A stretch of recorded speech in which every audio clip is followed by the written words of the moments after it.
Joe Rogan Podcast. Check it out. The Joe Rogan Experience. Train by day, Joe Rogan Podcast by night, all day. Yeah, number one, it's great to see you. Great to see you too. Let me just do what I gotta do. Are these your podcast glasses? You got special ones? What's his name? Jamie. That's young Jamie. You do understand I'm doing the Joe Rogan Experience, right? He's doing the Joe Rogan So Experience. why wouldn't I? Yeah, you give got to the swap best? glasses. Ooh, I like those. We go with the chrome. I like you see what it. happens? I like it. I like the We go chrome. with the chrome. I like it. I like how And you have a then- case. Those are serious shades. This is the experience. This is your. You've now taken over everything, in my opinion, and I'm proud of you for that. Thank you. And see. Well, I'm proud to be your friend. Well, I'm proud to be yours. Now, if you notice, You know, I was in your documentary, and I said everything I said, I 100% believe and is true. and I appreciate. And that. we were actually just talking about you last night, and I was telling these guys, I go, Dice is doing the only real alternative comedy that's out there. Those videos that you're doing with fans. You were, first of all, you were one of the originators of what I would call alternative comedy. This Okay. is what you did. You did The Day the Laughter Died in the height of your success. You were selling out arenas all over the fucking place, and you decided to do Dangerfields when no one was in there with no material and just fuck around, and it's amazing. Listen. Before we even go there, all right. I got a little beef with you. Nothing that's not. It's not going to get violent. Okay. None of that. What's the beef? Because even years ago, when you first came to L.A., and trust me, you were alternative. The minute I walked Alternative? into I don't mean alternative in a no, negative way. you doing it your own way. Oh, okay. The way you saw fit, the way I did it, the way Kennison did it. That's how you did it. So I come walking into the original room. I come in through the back. I always do the same thing. I go in through the kitchen, club soda, red straw, $5 tip, into the original room, because I'm hearing somebody I don't know, okay? And I look in there, and it's you, full force. I mean, screaming at the crowd. And what made it even better, number one, you were doing time, and you were just going ballistic. I thought you were going to start breaking the stool. I mean, you just, you were also just finding your legs. We're talking about 25, maybe even closer to 30 years ago when you first came out there, and you're screaming your head off, and you get in a heckle fight with a guy. Now, I will admit that the heckle fights I've had end in the club. Okay? It just ends. Not you. This went outside where there's, 20 people, 20-something people between the two of you. And I'm going, he's going to kill this guy. For what? The guy yelled out during his set, but you were right because the guy didn't stop and he was one of those. Well, that guy was threatening me. No, he was He threatening. was threatening me, and he said he was going to throw a glass at And me. he was really holding a drunk. glass back. And you would just I don't know if he was that drunk. I think he was just a piece of shit. Yeah, and the thing about that guy, I know that story. That guy had done that to a bunch of other comedians before me, and I got to see and watch it. And they didn't know how to handle it. Uh-huh. He was just being a piece of shit. No, I know that. And look, I've had. There's a difference between like a heckler and someone who like purposely tries to interrupt the set for their own joy and fuck with people. And doesn't care. And then he threatened me. And so I was like, okay, we'll see what happens. Let's go outside. Yeah. But that's what I loved. I even loved one time, I'm out back and I know how close you are with Diaz. And he gets in a little argument with someone. But and I'm watching this and I'm like, oh, please, why am I even here? I wasn't even going to come out tonight. And it's getting heated and he has a bad temper. So he takes one of the big glasses and he just breaks it so it's a jagged edge. And I'm like, Joey, what are you doing? Put the glass down. It's like I see that he's seeing red. Yeah. I go, put the glass down. And he's looking at me and he's like, yeah, you're right. He's not worth it. I'm going, work that this is a comedy club. What goes on here? You know, Yeah. Rogan's chasing people outside to continue to fight. You're ready to cut some guy's I know the throat. Diaz story too, Yeah. though. The Diaz guy, That guy was a piece of shit too, but the other guy was a biker. Yeah. He was like this tough guy that liked to fuck with Joey, and Joey was like, "I will cut you." and he was obviously- willing to. But this is Joey like fresh out of jail, Joey. No, this is I Joey know. like 30 years ago, Joey. It's a different Joey. Yeah, and this is Dice just wanting Yeah. to do I know. a pop in. Well, also me back then, it was just so weird to be around you. Because I've told the story before, but when I was 19 years old, me and my girlfriend were sitting in my fucking car in front of my house. I'll never forget it. And we're listening to Dice, the cassette. And we're howling laughing. She was crying. She was just going, ah! She just kept like slapping her arms. And I just remember thinking, this is before I even thought about doing an open mic. I just kept thinking, how the fuck is someone so funny? I remember listening to that cassette. It was so good. It was so fun. It's so silly. And it, just me as a kid, as a 19-year-old kid trying to find my way in life, it's just like, so just for me being around, when I came to the store, I used to be like, holy shit, that's Dice Clay. It was weird. Listen, first off, I appreciate the things you say and that you have said when I'm not here. But I mean everything am I I say. allowed to tell you how proud I am of you? You can tell me anything you want. No, because I have watched you. See, people forget your beginning. You know, I remember the stand-up. I remember you on a hit sitcom. I remember It wasn't really a hit. Well, I remember It was a Fear hit kind of Factor. after. Yeah, No, that was a but hit. I remember what I do remember, and you've brought this up on the show, where I was like, I had like a few weeks off. I would do 500,000 people and then come home for a few weeks. That was my touring.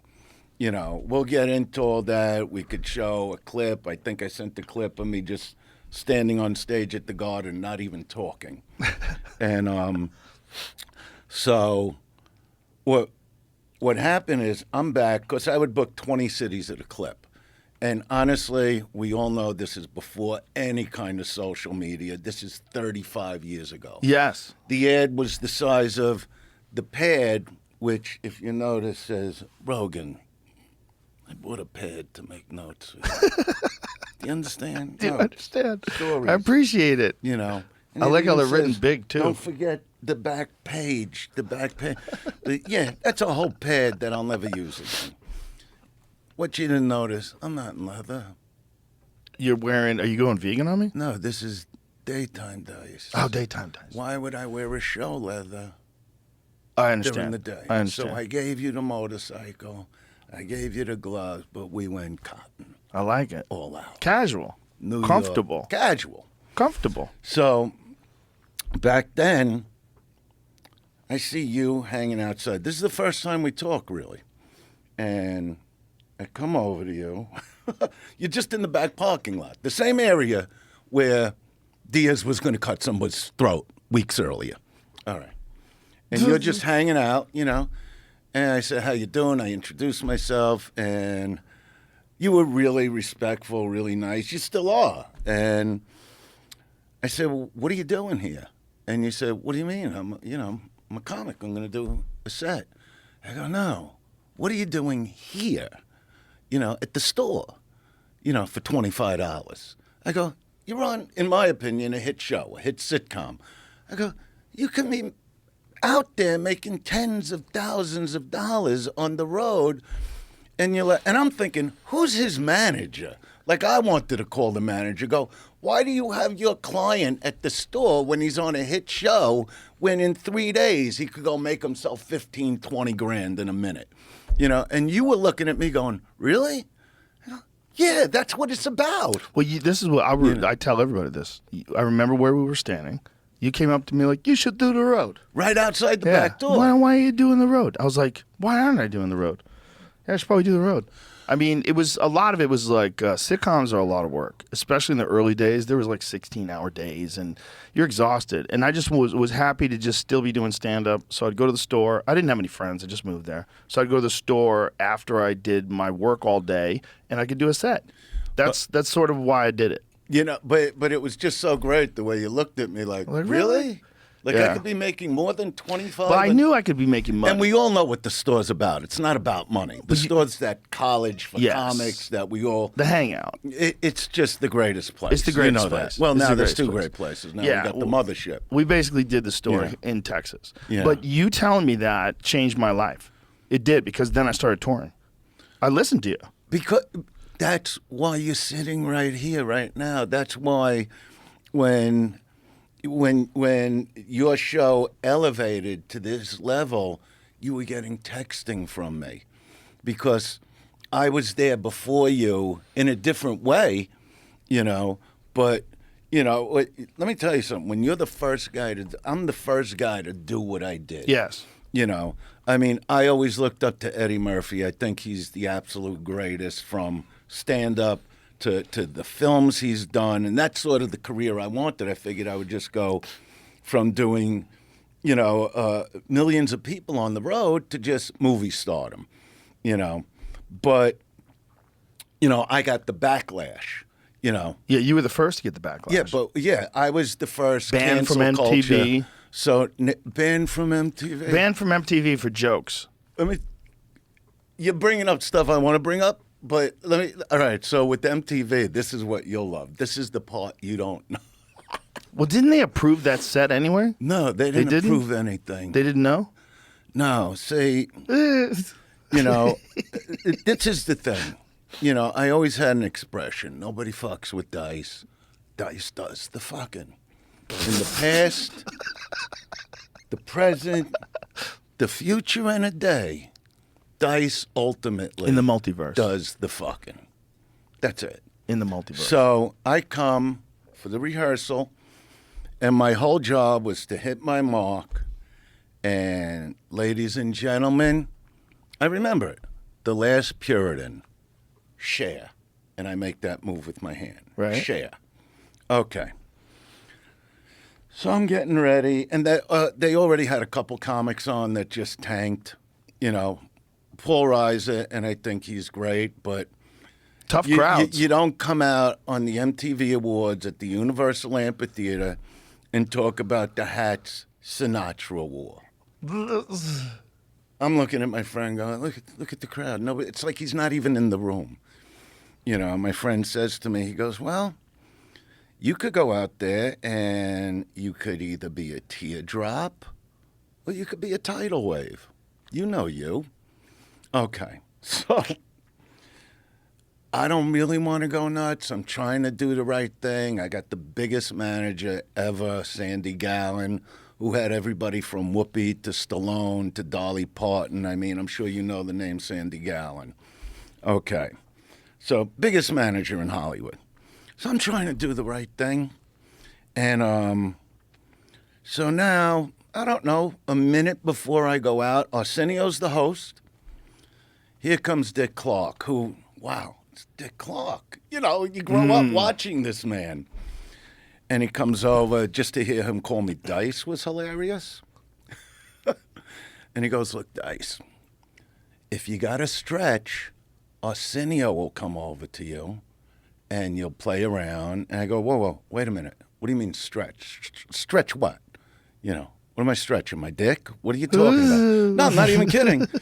He goes, no, because Cher might not be ready. I go, no. We didn't work anything out, me and Arsenio. And I had no problem with Arsenio, but, this is a standalone spot, And he goes, well, this is the way things go. I go, don't fucking tell me how things go, okay? You're not my boss. And as I'm getting angry at him, which in my mind I'm going, are you really getting angry at Dick Clark? Right? They start introducing me. Well, I come out there, now I'm angry. Now everybody's going to pay. Now everybody will be disciplined. And I don't know how I did the set, but I went into the poems. Now you got to understand, this is not HBO or Showtime. This is MTV. This is... Everybody gets this. It's free, I go into the poems, and what was the poem? That got me banned. I go, Georgie Porgy pudding and pie, jerked off in his girlfriend's eye. When her eye was dry and shut, Georgie, fuck that one-eyed slut. Oh, and the crowd's going fucking crazy. So I figured, go into my fat girl stuff. And that ended with, you don't know where the tits begin and the belly ends. It's like one big glop of shit, right? And I go, because they gave me a signal. Ladies and gentlemen, the last Puritan, Cher. And she comes out singing, If I Could Turn Back Time, which is what everybody was thinking in the room. If we could turn back time about 8 minutes. But in the meantime, while I'm doing the act, Dick Clark goes to charge me, and Arsenio jumps on his back and tackles him. Dick Clark's trying to stop your set? Dick Clark was going to jump. He went out of his fucking mind. His Oh, hair my got God. messy. I'll put it to you that way. So now I come off the stage, Eddie, right? Jamie. Listen, Jamie. Young Jamie. Young Jamie. So now they're taking me into the press tents.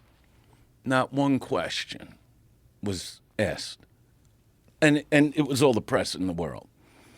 Sandy Gowan calls me at home. He goes, I was praying that what I was watching on TV was only coming through my television. Then I get a call, from a club owner. Remember Rascals in West Yes, Orange? sure. The owner, Mark Magnuson, Yeah. greatest guy. So Kennison was there, who I always say he was having a rivalry with me. I was happy for him when his career took off. I was thrilled for him. He had no problem with me because I was on the show Crime Story at the time. And he was doing, 4,000 or 5,000 seats a night. He was the guy before I took off. When my career took off, it went straight to arenas. I was doing 80 to 100,000 people a week. And he just couldn't handle it for whatever reason. But he goes, so Kennison's watching this, going, that's it, he's done, he's finished. In the meantime, the reality was I went from doing one arena show, let's say at the Spectrum in Philly, to 2 arena shows, or 3 arena shows, where Bill Burr saw me at in Boston, at whatever arena I did there. I had 1 show, it went to 3 shows. It just got bigger and bigger and bigger. Nothing was hurting. And so the next day, there's this big meeting at MTV, and Rick Rubin was there, and, my people that I worked with, Sandy, all these, but it was the presidents that banning me for life, which is hilarious. I'm not even a singer, And, I'm like, so I'm banned. What do I give a shit? Look at the numbers, Right. And but Dick Clark, this is why Dick Clark became Dick Clark, because the guy that was trying to tackle and beat me to a pulp for what I was doing is standing there. His hair is now fixed the next day. And he says to a room full of executives when they're banning me for life, he goes, are you sure you want to do that? Because Rick Rubin told me. He goes, this guy is the biggest thing in the world right now, and you're banning him for life. It was just one of the crazy moments of the backlash of my career. And like I said, this is 1990. Yeah. This is years before the arena comedy today, which you do and Bill does, Yeah. and so many. I didn't Nobody even was know doing it. I didn't Nobody even was know doing I it was before setting you. that off. Right. I mean, it was a goal of mine because, honestly, if I was just being honest, I never gave a fuck about stand-up. It's not why I do it. I came into stand-up because I just figured instead of going to an acting school once a week, why not get on a stage and develop your own method of acting? And I could be on a stage every single night. And I'd be at the Comedy Store, and I'd see all these comics there, and they would stand. See, that was great about you. You didn't stand there like a stick figure. You were all over the stage. You were performing. But when I came to the Comedy Store, even Leno, great comics, Seinfeld, all great comics. but they'd stand there like they're in assembly class.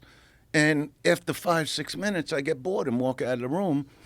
And when I would go back to Brooklyn, my mother, who was the one who had the look and the personality, it's where I get that, that balls bigger than, brass ball thing. And I would tell her about the comics, and I go, about the only one that would move is Richard Lewis, because his whole act was about it's all a nightmare, and he would pace, and he would just make me laugh my ass off.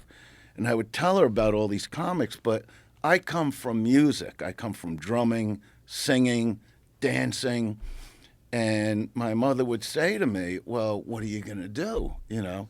I go, you know what, Ma, I'll just become the Elvis of comedy. I go, that's who I loved. That's my confidence. That was my true belief, my true statement. I said, these guys, they're all okay. But I go, Ma, if you know that comics would always just be opening acts for singers, and I didn't put much into that. I didn't care about that. So if I'm going to do this, if I'm going to work on this at the same time I'm working on acting chops, just become the biggest the world has ever seen. That's how I looked at it. It was that simple of a thought to me. And that's how it all began. Do you think that you made that happen with your mind? Like, do you ever wonder about that? Like, if you think about all the success you've had, and even like the downsides, do you ever wonder like how much of it you actually create with your mind? I believe that, and you have to use a realistic thought with anything you want to do in life. You can't walk around saying, I'm going to become a neurosurgeon. Right. Do you know, just by a chance, do you know Dr. Rock Politano? No, I don't. He's my toe and heel guy. Oh. In New York. He said he gave you the book Street Smart. He might have. He's great foot. I've been to foot doctors for 8 years now. He's fixing my feet. I might have met him and forgot. Yeah, but so he said he gave you this book. Okay. But anyway, yeah, I'm at doctors all the time. We'll get into that. What's wrong with your foot? But I don't know. I didn't feel my toes for about 8 years. Oh. And, yeah. Nerve blockage? No, he really did the number, like checking out my feet from every angle, and he goes, you don't have, see, this is what I do like about you. You have a thirst for knowledge, and your guest, you have everything from maniacs like me to scientists to doctors. I love that about you. You thirst for knowledge. But just the fact you know about nerve damage in the feet is impressive to me. So, but it wasn't the nerve damage. And he explained what it was under my toes. And now he goes, your toes have been inflamed for 8 years. He goes, that's the problem. He goes, this other idiot you went to that's telling you to stretch your toes, did it work? So Politano, and I love that he's from Brooklyn. He's from Bensonhurst. Everybody in the office is from Brooklyn, and they're in New York. So that's why there was even a conversation, because I was there twice last week. And I said, yeah, I'm going to do Joe Rogan. And he goes, I gave him my book, Street Smart. Because he also wrote a book on Joe DiMaggio. He lived with him for 10 years. Oh, wow. He does sports. That's what he's known for. So this guy's really helping me. And, it's funny. I'm in bed with my sugar plum that you met outside. And, I should be thinking about having action. And I'm going, look how I can wiggle my toes. Look at that. But she gets it because she's gone through a lot with me since we've been together. And that's just one of the problems. But yeah, I love, your thirst for knowledge. And I'm not looking to get away from the day to laugh the day. I'll do something special with that. But remember I said about a little beef with you? Did a beef with me? Yeah. What did I do wrong? Vincent. It's Jamie. Jamie. Vincent fits you, though, if you think about it. I'm from Brooklyn. Jamie. What's up? All right, so before I'm getting dressed today, and I can't even figure out, do I give him daytime dice? Do I give him nighttime dice? Do I do a Brooklyn sweatshirt? All the clothes I brought for this. I like what you did. It's good. It works. It's the right It's perfect. look, right? It's perfect. You nailed it. She's going, do you want to wear the ADC? She's very involved. I understand. You spoke to her. You see how Yes. she is. She's Lovely woman. She's got a corporate Very mind. smart. I'm crazy about her more than... Congratulations. It's the love of my life. I'll say that on the air. I'm I not believe even you. kidding. And, I mean, it's actually the first girl. I got her during the pandemical. I got her, at the airport. And I'll get into that later. But the point is, it's the only girl since I'm 17 that I've ever lived with. We haven't had an argument in nearly 4 years. And that has not been my life, as you know. Yeah. So, the point I was making, I brought you up and I said, I'm gonna have to do this podcast right. I got to tell Joe my feelings about the thing we were talking about last night, and I don't want him mad because I've always said the one person, I've told this to so many comics, I go, the one person you never want to fuck with and get angry is Rogan. That includes me. I go, you can fuck with any comic. They're all insecure. They get scared if they see a fly. I go, don't fuck with Rogan because you're another guy that does the fucking. And she goes, well, are you going to tell him this? I go, you know what? I owe it to myself because if I don't tell him this, then I'm not the man I say I am.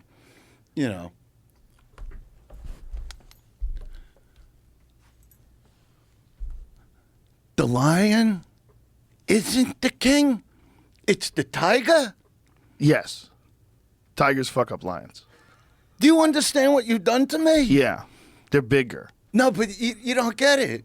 My whole life, I've based off the lion being the king of the jungle.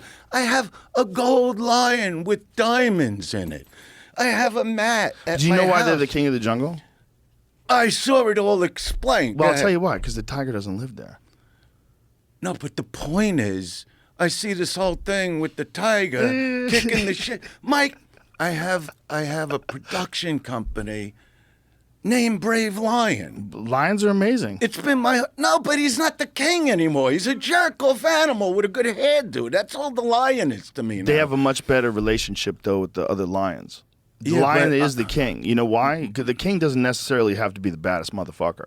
The king just has to be a real, like an alpha, dominant male of the pride. Yeah, but the cat with cats, like tigers are more solitary. They have a totally different kind of relationship. But I would have named it Brave Tiger. Yeah, but do you tiger, understand? you don't want to be a tiger. This You want is- to be a lion. Lions are more admirable. Well, my thing was with the lion, when the lion gets backed against the wall, his claws grow. And that's why he could beat the shit out of everybody. Like when he feels cornered, like he could take down a bear because of the claws, right? no. No, I'm wrong Well, about they're that just now. really good predators, and they might not be able to take down a bear. Bears are pretty fucking huge and Yeah. ferocious, and No, but very I- invulnerable. Their body's very but thick. I saw that, and I'm like, are you kidding me here? Yeah, tigers know. would destroy lions. Because your case is very strong. The thing is, though, lions have a terrible existence in the end because the male lions they gang up on them and kill them. Yeah, and I heard it's the chick Yeah. that kicks everybody's ass. It's the Well, the chicks female. do all the hunting. Well, Female that's what I'm lions do saying. all the hunting. So Yeah. basically, the guy sits around, he reads Yep. the newspaper like he's worthless. No. All the male does is protect his children from other males and protect the females from being bred by other males. Because Okay. that's the whole game. The whole game is who controls the breeding. And then the moment they ostracize the male, they take the alpha and they force him out. Either they kill him or they gravely injure him. They kill all the babies, all of his babies, all his boys. All right, so It's a rough neighborhood. I don't have to change the name. No, of no, my no. company. Lions are amazing. So Lion is They're the more king. complicated. So you're saying Yeah. Lion still's the king? Yeah. Lions are the king. What tigers are is just this ultra beautiful killing machine. That's what they are. They're a different thing. Yeah, they don't like- have like the same nobility.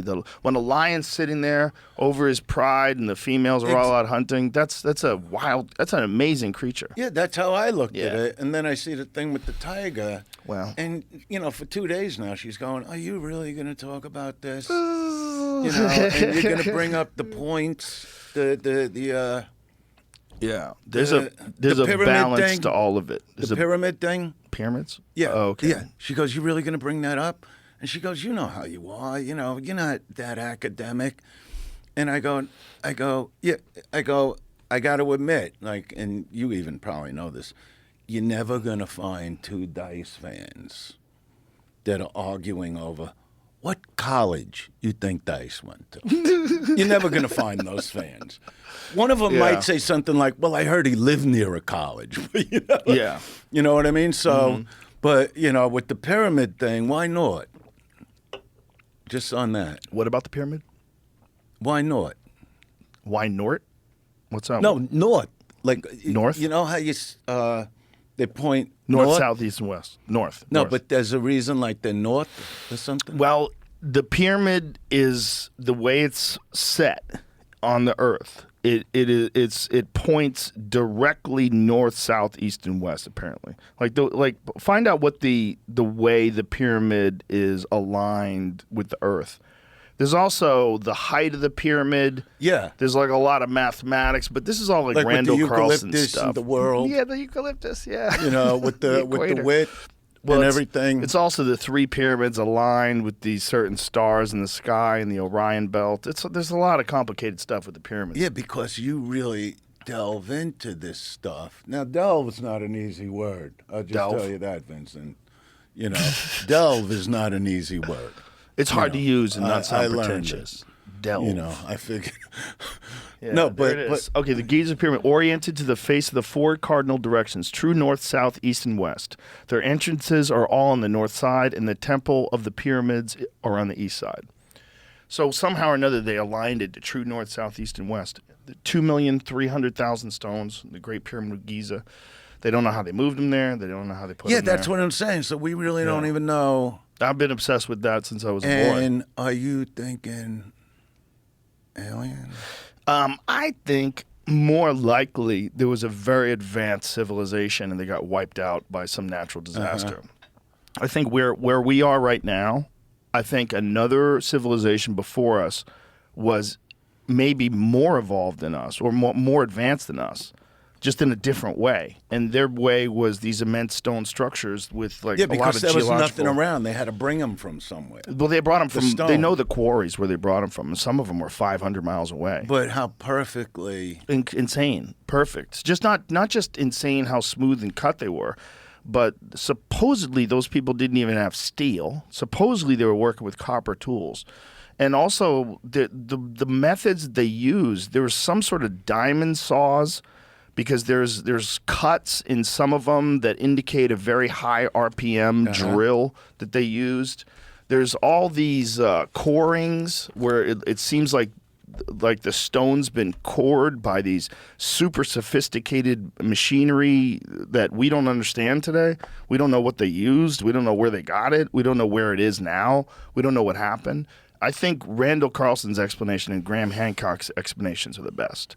And what they talk about is that there was a verified 100% impact on Earth somewhere 11,800 years ago. And not just here, not just like in North America, but all over Europe. They find nanodiamonds and they find evidence of iridium, which is very common in space and very rare on Earth. So they think that civilization got wiped out. So that's what I think the pyramids are. I think the pyramids are the best evidence of that insanely advanced civilization that existed 20,000 years ago, maybe even more. I think our timeline is fucked up. And Graham Hancock says it best. He said that we're a civilization with amnesia. That's what I think. But maybe aliens too. Yeah, this is why I stick to comedy. Ah.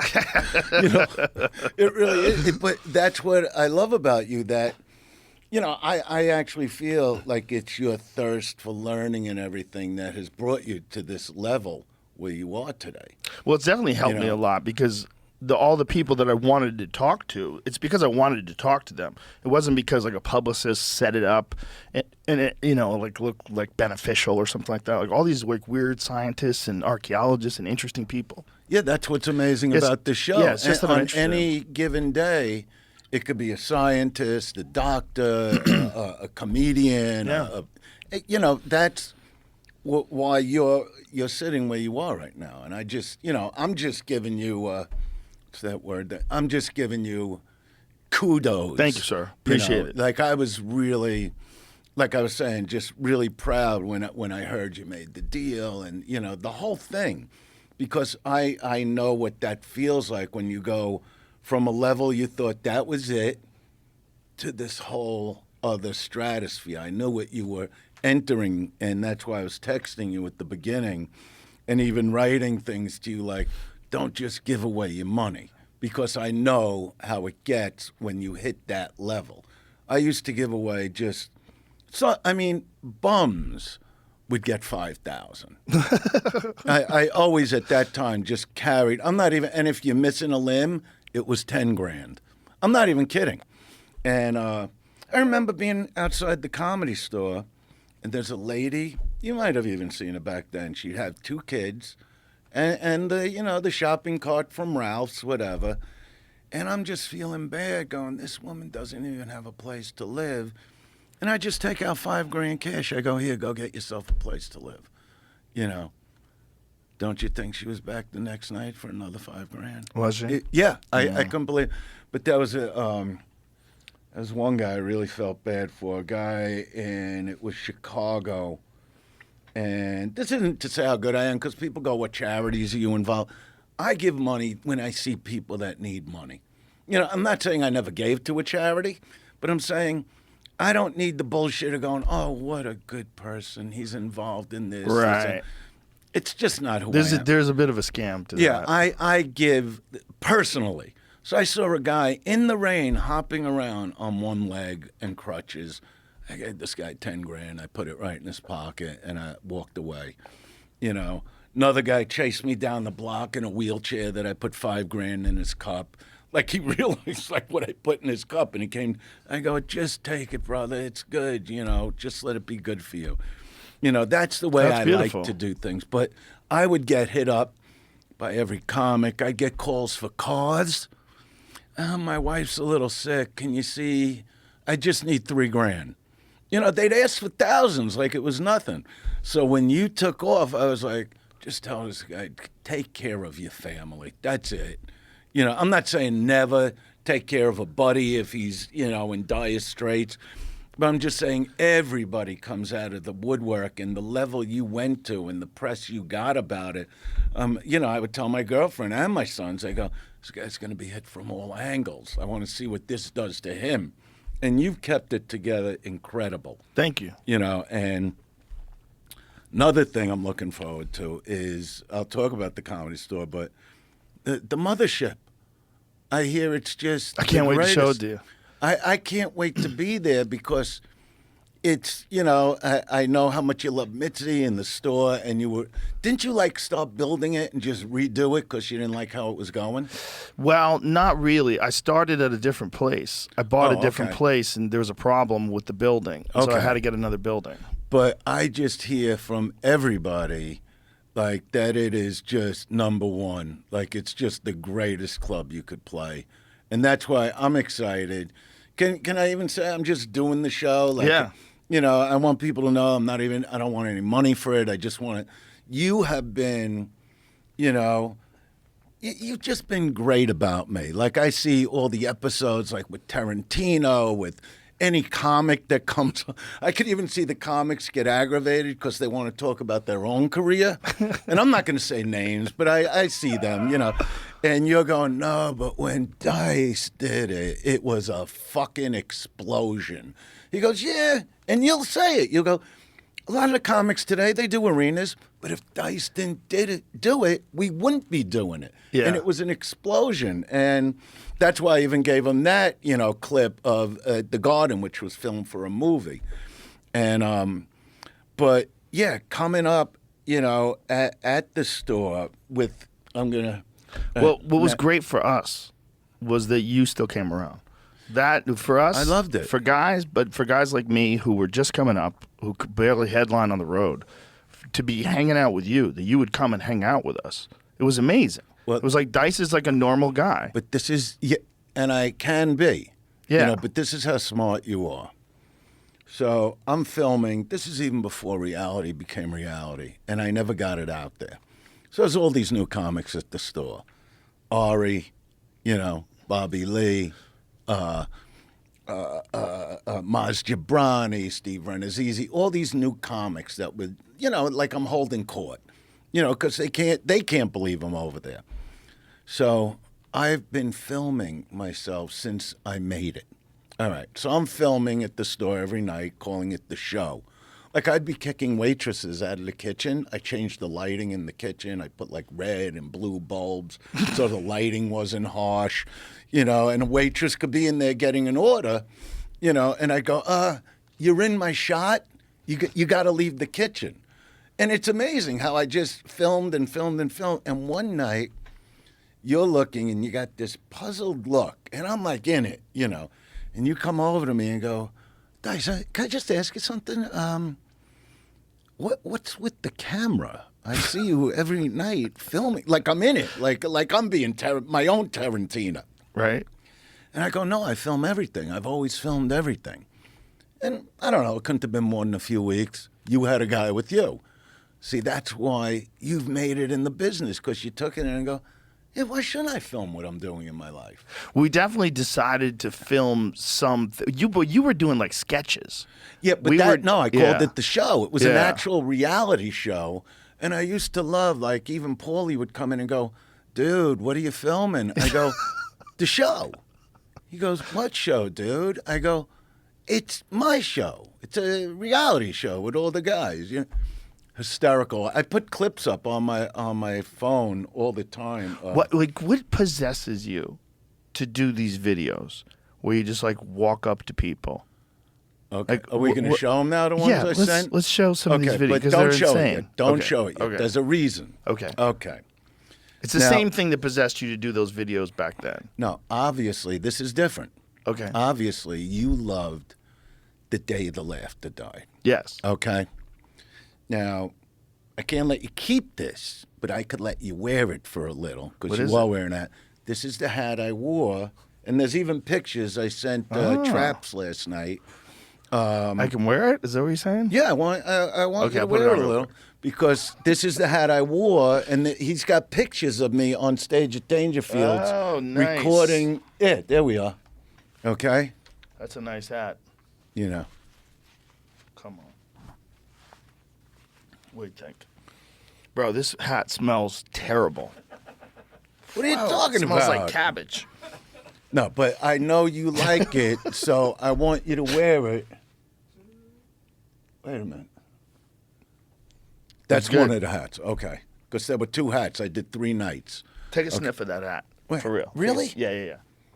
All right. You don't have to wear it. You wore it for if you want to take a picture in it, you'll take a picture in it. Okay. That hat what is I like mean? cabbage. It's awful. So anyway, I do, at the height of doing arenas, because honestly, I almost laugh at it today because when I would go on sale, we put 20 shows on sale. Let's say we go on sale Friday morning, 10 o'clock.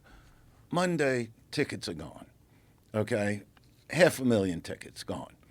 And then I go do the tours. But what I like you said, how I like to hang at the store, even after I did the LA Forum, okay? Now, at the Forum, you had, number one, at the end of my shows, this is the stuff people never really realize unless they've come to a Dice concert. The last 20 minutes to a half hour is all music, And I would do from Luther Vandross, Love Won't Let Me Wait. And you would think that's what I came there to see because I didn't send a clip of that, but the audience would explode when I would get to the bridge of the song. But I would do the Elvis stuff, but I'd really do it. I think I sent them Elvis. We don't get to hear it? Yeah, but you have one. Oh. That's all right, mama, just any way you do. That's all right. That's all right. That's you? Of course. That's amazing. That's a pretty fucking good Elvis impression. No, but the thing That's is, a pretty fucking solid impression. No, but that's what I'm saying. See, nobody, when they would write me up back then, every journalist was after my ass. They would never write about this stuff. When I would do the full-on Grease Lightning. I had an 8-piece band. But when I did, and I would also close with a giant drum solo to the Santana song, Soul Sacrifice. And when I did the Forum, besides my band, which were all Brooklyn guys, who's on stage with me doing Elvis and the Soul Sacrifice? Duff McKagan from Guns N' Roses and Slash. They came to rehearse. We did it. People went berserk. They're in my dressing room with Sly Stallone, with Cher. I think we got picked. Is that a drum one? It's hydromatic. Wide grease lightning. Wow, this is called marijuana. You inject your colorful chrome, play the rods again. You got to see the dance. You know that ain't no shit. You'll be getting lots of grease light. Go grease light when you're burning up the quarter. Did you like doing this more than the stand-up? 100%. Really? You can kind of tell. Because I get to entertain. Yeah, watch it. Look at you go.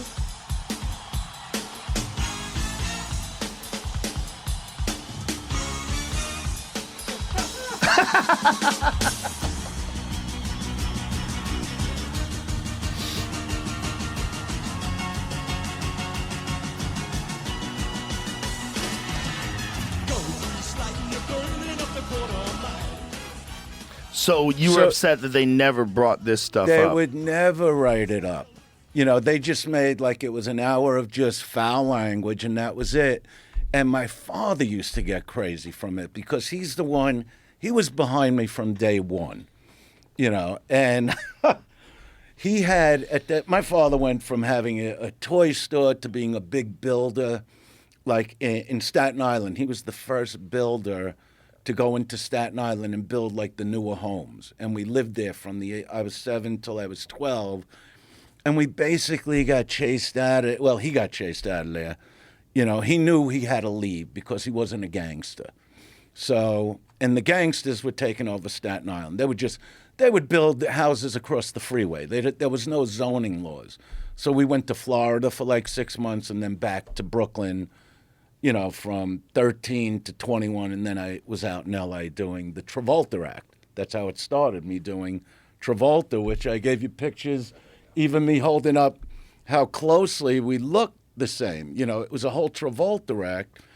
And even the way that started, you know, was, you know, I saw I was always able to do. Yeah, That's pretty close. Wait, show the other one where I'm greased up. Is there another one? Probably, maybe. Oh, yeah. That's I'm doing my first interview. So I'm working for my father on Court Street now. He has a process serving agency. And that's how I would walk around. Because once I got into it, I became it. So I'm picking up summonses from attorneys walking in as that guy. And I'm doing Travolta. I'm going, yeah, you have some summonses for royal process serving? You know, and, you know, I'm doing Vinnie Barber. Listen to this, you're going to die. I swear you're going to crack up, right? And this was when that was on the air. Yes. And this is after Fever hit. The way I got, can I take these off? Yeah. So the way I got into it, so since I was in high school, when Travolta hit with Barbarino, I realized I could do like the perfect Barbarino. But what am I going to do with it other than entertaining high school kids? Now he comes out with Fever and he dances. Great. But the night I saw Grease was the night my life changed. And there was no videos back then. You understand? So I'm coming home and I'm like, if I could turn from an impression I'm doing since I'm a kid, 7 years old, Jerry Lewis, the nutty professor who would turn into Buddy Love, but if I could turn into Travolta from Professor Kelp, it would just kill as an act. Only I never do anything fake, so I had to be able to sing as Travolta doing Grease Lightning, as you saw live. So I go to a studio in Brooklyn because I knew that's what I would do. I would drum, sing, but so I knew about, you know, where bands would go to record albums. So I went to a studio on Kings Highway in Brooklyn called Fly Studios, and I bring the Fever album and I bring Grease.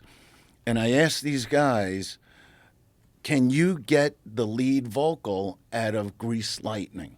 Because I'm not going to do it fake. If I can't sound like him, I'm not doing the act. They got it out. I rehearsed for 3 weeks doing this act that these two guys, and I know it sounds like one of my old jokes. What are your names, Neil and Bob? Was that like what you do? You know, that was a heckle Right. line.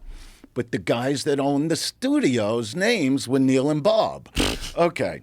So these guys are watching me. You know, I'm in the part where you could record, and they're working, you know, the whole, you know, the board. And I come out of the bathroom looking like Jerry Lewis, the Nutty Professor, and like talking to the mirror. Actually, I'm a pity, ladies and gentlemen, and I have my magic formula, and I take the formula, and I'd say, okay, hit the music. There was an intro, and I'd be in the dark, rip off the Jerry Lewis stuff, and now I'm Travolta from Grease. And I did that act at Pips in Brooklyn, which I think you got a picture of the owner with Rodney Dangerfield outside the club. So I go to Pips on audition night, and I come up as Jerry Lewis. I got my whole family there, my mother, my father, my sister, and because I'm telling them, don't forget, come to Pips.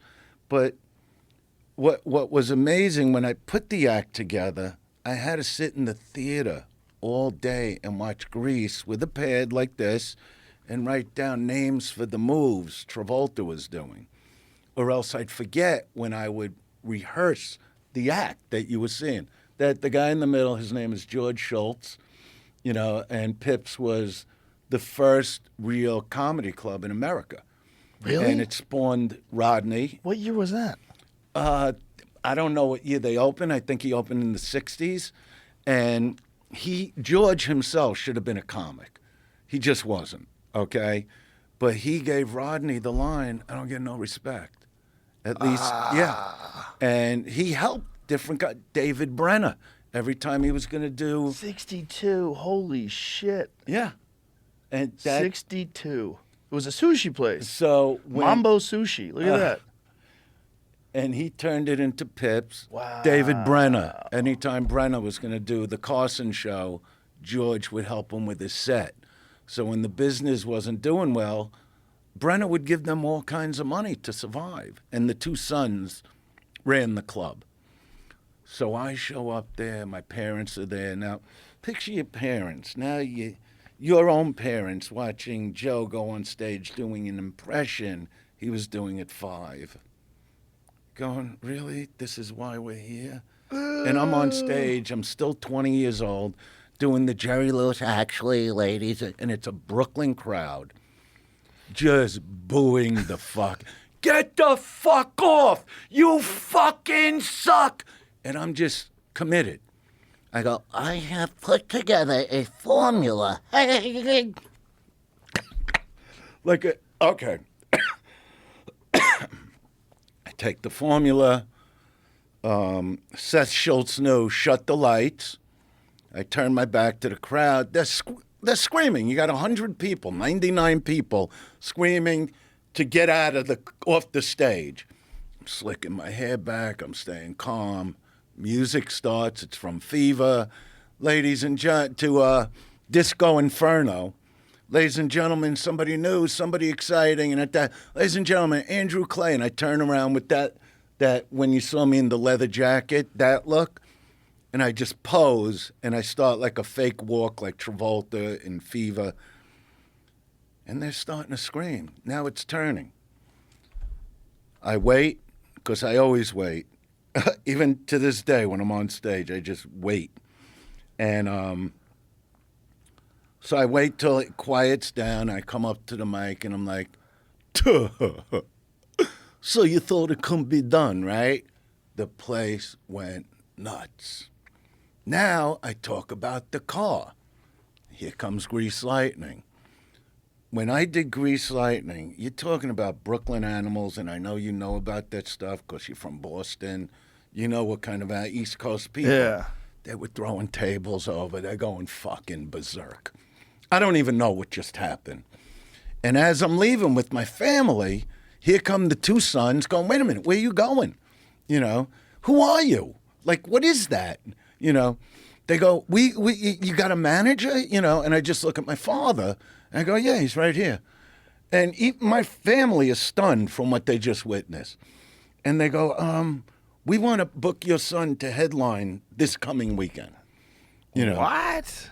and I go, First time on stage? first time on stage. And I said, what you saw tonight, that's the whole act. They go, just do what you did tonight. Just do that. And they go, it's not a lot of money. It's $50. I go, you think I care about, we don't care about the money. Like, I couldn't believe what I was hearing. And then we went to a diner in Sheepshead Bay, and nobody could even talk for like 10 minutes. And then my mother's like, Andrew, when did you think of this? You know, it was so great. And then everybody starts talking about what just happened. I was shell-shocked because I'm not thinking they're going to go nuts. I thought it was a clever idea, you know, and it built from there. And within 6 months, I'm doing my own shows where my father's selling tickets at Dangerfields. What You year know, was this? This is 1978. The first time on stage was September 13th, 78. So you really hit about like 8 years later. 10 years. February 13th, 88, Rodney's special. Oh. When did your cassette come out then? No, well, Rick Rubin met The me. first. When was like the first one? No, you're talking about the Black Album. Yes, Dice. yes. That came out right about the same time the Rodney special aired. Okay? Okay. See, I was at the Laugh Factory when it was just an 80-seat room before he opened up. Okay, I must have been 21 then. I thought it was 19. I got a see? screwed up memory. Okay. And That makes sense, actually, And now that I so- think about the girl. between sets, I went over to Greenblatt's to get a cup of coffee, and I'm with this screenplay writer. His name was Mark. I forgot his last name, actually. Sorry, Mark. Anyway, we're getting coffee, and here comes this guy. You know Rick Rubin with the beard, the whole look. And he's with this little, like, heavy-set guy. Oh, man, here comes some asshole, you know. And he goes, yeah, can I, you know, he's soft-spoken. Can I speak with you a minute? And I do have a Brooklyn attitude. I'll admit it, you know. And I go, what can I do for you, pal? I got to do another show, you know. And then the guy, Mark, that's with me goes, aren't you Rick Rubin? And I'm looking at him. I'm going, who's Rick? He goes, he basically created rap. And Rick goes, yeah, I want to do an album with you, and I don't want to bother you. I'm going to go next door and watch the second show, you know, because I had to do another show. And that's how me and Rick met, and we wound up doing 5 albums together. You know, and we were a great team together. I mean, you know, he's Rick Rubin. And, I mean, sometimes we would disagree, but you can't get Rick mad. He's an interesting cat. Well, Very different human being, right? oh, it's you know, I said to Rick one time, you know, when Dice Rules, that where I do Grease Lightning, that was Dice Rules, the album, okay, besides the movie. And I go, did they, I was at Westwood One Radio, something like that. And on the way back, you know, I say to Rick, I go, did they put up all the posters like you said they were going to do? You know, and he goes, I suppose. And I'm looking at him. I go, you're the boss. Don't you know? He goes, well, I told him to put it up. That's how yeah, like you can't get, even if he didn't like something on an album, and, you know, I could get heated. You know, I'm that kind of personality. I'm like, I don't give a fuck. It's not your fucking album. Well, then I suppose you'll do what you like. I'm like, don't you ever get mad? Didn't you ever have a fight? And he goes, actually, I never had a fight. I go, you never got a punch in the face. He goes, no. I go, well, you're about to if you don't just get mad at me at least, like yell at me. But great guy, and we had great experience. So when it came to the day the laughter died, so me and Rick put out hit albums, And this is right, like, I think, after Dice Rules. These are high-powered comedy albums to sell millions of copies. So this you'll like. Mitzi's involved in it. This is great. So me and Rick are talking, and I go, you know how much I love going on late at night and just, no reaction. Because that's how my career got made. I was always like one of the last few acts at night at the Comedy Store, because of the kind of stuff I did. So there's, people sitting quiet. You got a drunk in the front with his head on the table, and you got 4 people that are just too tired to leave. You've had those sets. Oh, yeah. And I go, I want to do like the ultimate late night set, And he sort of had the same thought process, like, we just go unsuspecting crowd, and this is, like you would say, at the height of doing the arenas, craziness surrounded me at that time. It was like the Lady Gaga of stand-up comedy, and now I just want to go up in front of a few people with no notes, with no idea of what the album's going to be. And we do 3 nights at Dangerfields, and it winds up the double CD, The Day the Laughter Died. Okay. And I'm just loving it, the silence, the smoke. You could hear me smoke, people walking out, and we didn't cut any of it, Like I said, keep it in there, It's great, I really got angry, at this family that came in. See, this will lead to, it could set me up for Saturday Night Live to tell you stuff, but so this family comes in, these real fucking out-of-towners from, I don't know, Midwest, Bible Belt, whatever they were, but they were all wearing the same coat and the same hat with the ball on top. 2 daughters, mother, father. And they're sitting in the front, and the more I got into them, the more the father laughed. And I got angry at that because I'm going, this guy, I would imagine in my mind that this guy really looks to fuck around with his daughters. They were old enough, They were like, I don't remember the ages, but I don't know, young 20s, late teens. And I'm going, why is this motherfucker laughing when I'm doing this instead of going, like, cut it out?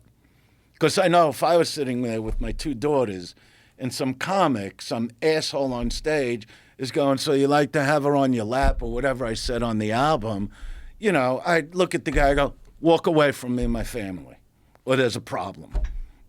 That's how I would get. This guy's laughing, and I'm angry about it. So the more he would laugh, the more I would go after this motherfucker. But there's also no laughs. That's the part I did enjoy. The actual silence of the room, or somebody walking out and yelling. What's that? There's a famous one line on that. Where, You're about as funny as a glass of milk. You know the album better than me, which is ridiculous. Why would you not? That's it. I love that album. Let me tell you how I found out about that album. There's a great comic in Boston named Mike Donovan. Mike Donovan got the album. I know that name. I don't know he's Mike. a very funny comic. Very good guy, and he was a great guy when I was an open micer. Would give you real good advice. He was the first guy to tell me to take a tape recorder on stage. He goes, sometimes you say things, you forgot what you said. Like sometimes you said it in a different way, and it's much better. You got to listen to your recordings. Mike Donovan got a hold of your CD, and he was in the back room of the fucking Comedy Connection, howling, laughing at you doing Nixon. I'll do Nixon in that ass. And that to him was like one of the funniest fucking things. This guy he was laughing so hard. He was like, he's a fucking psycho. He's out there bombing. He doesn't give a fuck. There's no laughs, and it's hilarious. It's so ridiculous. This guy loved it. And I went out and got it. And I remember, at the time, I was really young in comedy, and for me, the idea of wanting this out there didn't even make any sense. Like, why would he do this? You don't know how much that means to me. See, that's what I like to hear. It was amazing to me because people try to pigeonhole you as this one-dimensional thing, and that is that you're missing the beauty of what he does. I always tell people this. I go first of all, he's the first guy ever in stand-up that people knew the jokes and wanted to say the punchline along with him. It was crazy. It became a different thing. I go, you have to understand, he cracked a code. Well, this that- rhyme thing, what you did was comedy plus. Like, it was another level of enjoyment. And to this day, if I don't close my shows with the poems, Oh, you have the to. audience complains. Oh, I think you have to. You know, but it was a different thing. And then the fact that in the height of your stardom, you chose to do The Day the Laughter Died. I'm like, do you not understand what he's doing? This is beautiful Well, performance art. Also, to me, it's like you said, it's an acting piece. See, Yes. It was always about the acting. I Always. got to see you do a fucking who knows how many sets late at night, unannounced. You would just show up and start insulting people in the audience. You would choose a person, you would tell them not to You would laugh. call it, I remember what you would call it, dice mean. Yeah, dice. I go, oh no, it's dice mean. But let me tell you what happened. The backlash of The Day the Laughter Died. So the first one, all right, so Sandy Gallen was the manager. Yes. David Geffen put out the albums. Rick produced them. And Barry Diller ran Fox Studios. That's where I had my movie deal. Yeah. So I get called into David Geffen's office. And he goes, and I'm with Rick. And he's like, okay, can you explain this to me? And I go, what needs to be said? He goes, there's no people. There's nothing. It's terrible, And I go, yeah. And Rick is laughing because Rick does have a great sense of humor, Rick loved it. Oh, he loved it. He loves chaos. He loves it. So I go, no, but do you understand? It's never been, and I'm the first. I go, that's what I like being like. That's why I do brag about being the first arena comic. When I think back to my idols like Elvis Presley, now everybody's into Elvis all these years later, and Elvis fans from way back are always Elvis fans. But when I saw the 68 comeback special at 12, once again, I'm there with my mother going, I can be that. Now, I wasn't thinking singer or Right. comic, just That the famous. whole image, And as I grew up, she bought me a leather the next day, a fake leather that was 5 times too big at J.C. Penney for $20. Because I begged her for it. But she would encourage, So now I'm on the couch doing Elvis, not even knowing how to play the guitar I had. So his image was so bigger than life, and I took it in a lot different than other people, because in comedy, why would I? Because of the drums and the singing, I go, just become the Elvis of comedy. Comedy is self-deprecating, which in today, at 65 years old, I am self-deprecating on stage, and I got a lot to be self-deprecating about. But when I was 25, 30 years old, there was no self-deprecation. That was the difference between Dice and the other comics. And Mitzi herself told me, when I stopped doing the Travolta act and started doing Dice, she said, it's never going to work. And I go, yeah, why's that? And she goes, number one, it's too tough, and it's not self-deprecating. I go, just leave me at the Westwood Comedy Store. Let me worry about it. And Mitzi loved me from the first day she met me. When I came down what I call the runway walk from Westwood, she called, I auditioned at the store, did a 28-minute audition, and this MC starts screaming at me when I come off the stage. I didn't know who he was. And he goes, you're never going to play this fucking club again. I go, are you the owner? Because I'm 21. So I'm a 21-year-old Brooklynite who doesn't give a fuck. If you're in my way, I'm going to get you out of my way. So I said, are you the owner of the club? And he goes, no. I go, well, I didn't come 3,000 miles to do 3 minutes, so get out of my way. I get a call from the Comedy Store. I was staying with a friend. You're playing Westwood tonight. You got to come sign papers at the Comedy Store. So I go to Westwood. There was a lady from Brooklyn, Adele. after my set, she goes, Mitzi wants to meet you. So I got signed as a regular first night. Okay. Because I did that whole Travolta act, and by then Stallone, I'm doing Sly as Rocky in it. And so I come to the store, and she's standing with August and Ollie Joe and Alan Stevens, who I'm great friends with today, and, you know, just all Biff Maynard. I don't even think you met some of these guys by the time, you know. I've met Alan. Okay, well, Alan's around. Alan's great, you know. He was always around back And then. I love Alan. And he's one of my best friends, actually.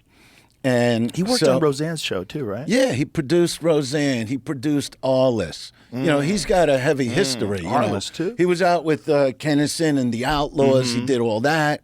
You know, great comic, you know, on top of great producer and writer. So Mitzi's with all these guys. You know, I didn't know. I'm in comedy for, I don't know, 8 months.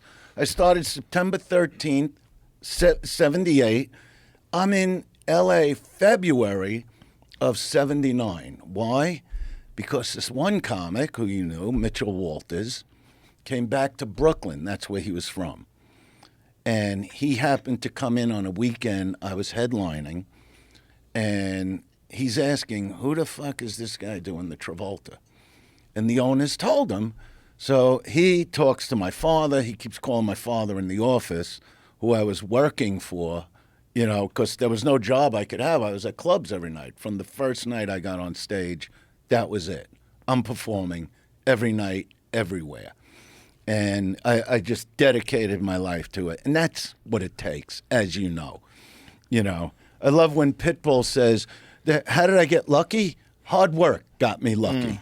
That's all it's about. Hard work and belief and knowing what you have inside to give. Do you think it was like weird friction because like there's some guys that think that comedy has to come from the same group of people?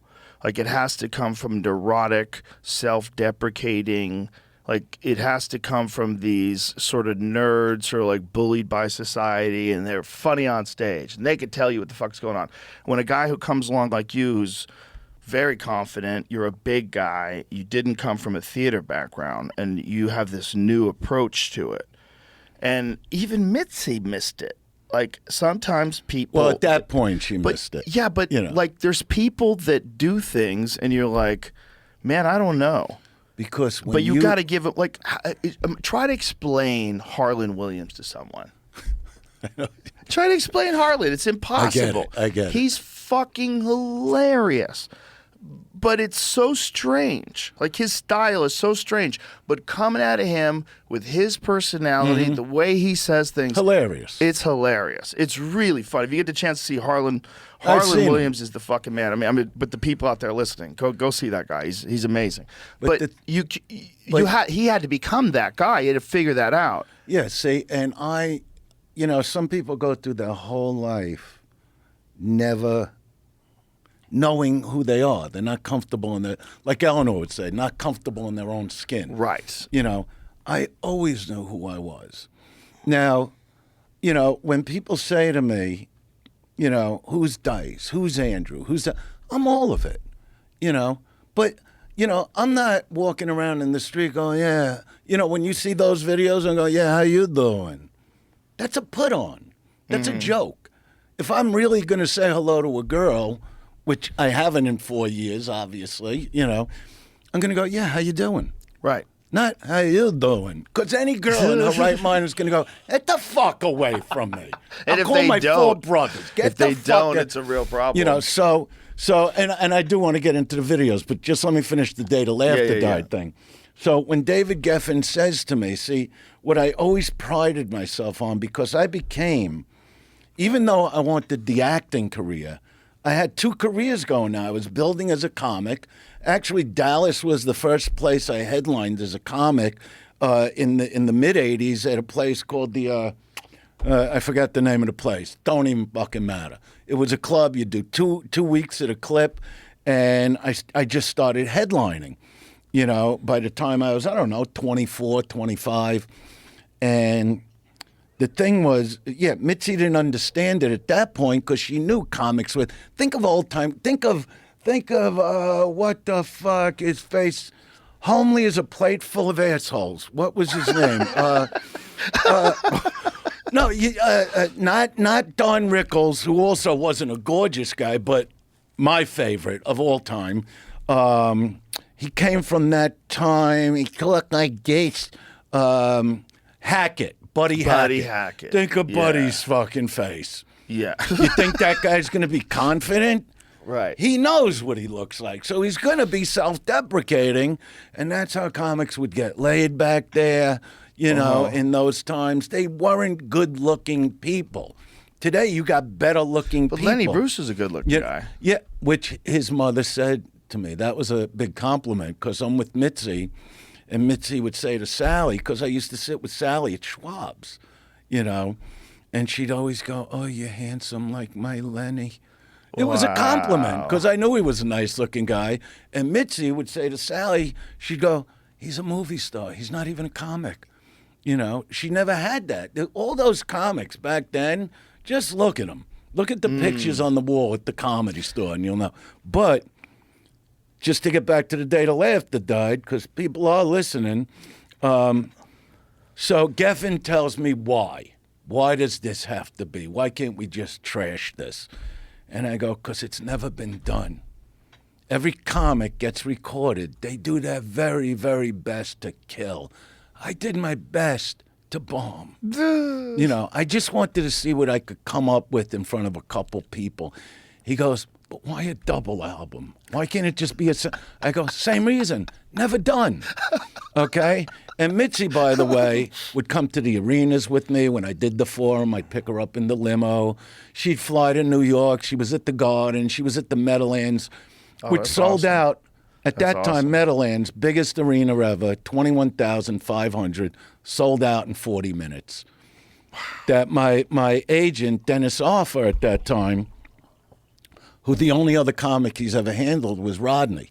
And I've been with him and Pete Pappalardo for 35 years, okay, my whole career. And when Dennis saw me do the Rodney special, he came over to me. He goes, "I've seen every comic. I come to every one of Rodney's specials.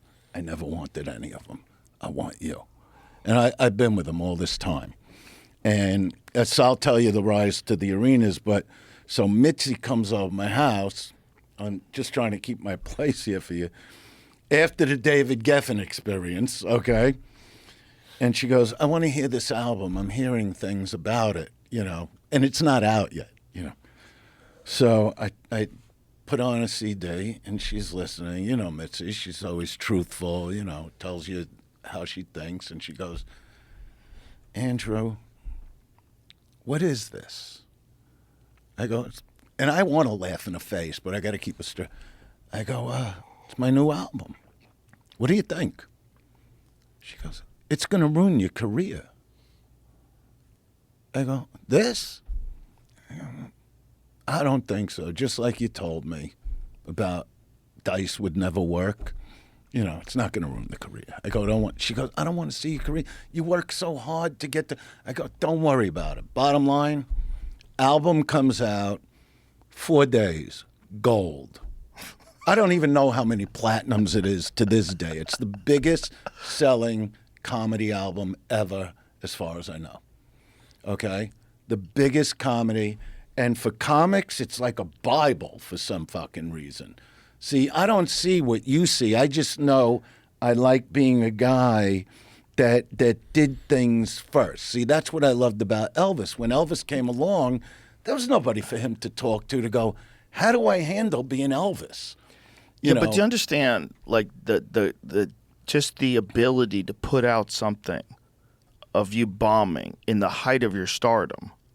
Do you know how nuts that is? Like, it's really hilarious. I know you just did it because you wanted to be first, but Well, it's just what no, you're but I doing also know is so how crazy. So different. Yeah. So different. Yeah, I could go into a club or an I think arena. if the internet was around back then, people would have understood it. They would have gotten into it. I think back then it was so hard because all you had was like MTV or VH1. Exactly. And think of that. Just the narratives were Think weird. of the fact that you don't have internet, and in less than a week, it's 500,000 sold. Yeah. It was selling faster than like Eminem albums when Yeah. he came out. So, you know, so, I got so much to tell you. That was something I was going to bring up because of the data lab. It's when you have nothing to compare yourself to other than other first. See, I grew up, like I said, I didn't care about comedy. It was all about acting. Okay, other than my drums and the singing stuff, the musical stuff. When I came into comedy, I said I'll become like a movie star. You know, that was my confidence, and getting on a comedy stage would help me, obviously. And then there was a lot of backlash, like we said, you know, the first to be canceled type of thing. Once I took off, but you see, before I made it, you know, I was working with my first movie. George Kennedy, it was called Wacko. Stella Stevens, who starred with Jerry Lewis in The Nutty Professor, and Joe Don Baker, who did Walking Tall. This stupid movie called Wacko, but I couldn't believe the people I'm getting to work with. Like, I'd call home and talk to my parents and my sister and go, you know, it's Joe Don Baker, Walking Tall, and George Kennedy, Cool Hand Luke, you know. So it was all about the acting. Then I did a movie, Private Resort, Johnny Depp and Rob Morrow. Now, Johnny, we know where his career went. Rob has a more low-key career, but he's a big star. He's in Billions. He did his own show, Northern Exposure. And the producer would say, it was a little beach movie in Florida we did. He goes, the three of you are going to be huge stars. He just knew, this Israeli producer. Then it was Pretty in Pink, Molly Ringwald, you know, John Cryer. That John Hughes took one scene I did and split it into two. That's how much he loved me, to show me twice in the movie. Making the Grade, Judd Nelson. I was almost like auxiliary brat pack, that they would use me in their movies. And then I did Casual Sex for Ivan Reitman, and his wife directed, Genevieve, and I played the Vin Man. Now, you remember Judy Toll, who passed away. Mm-hmm. Okay. She writes,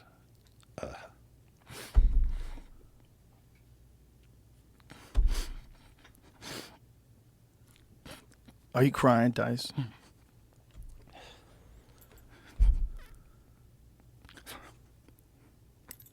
you know what? That's my weakness. She was great. What's your weakness?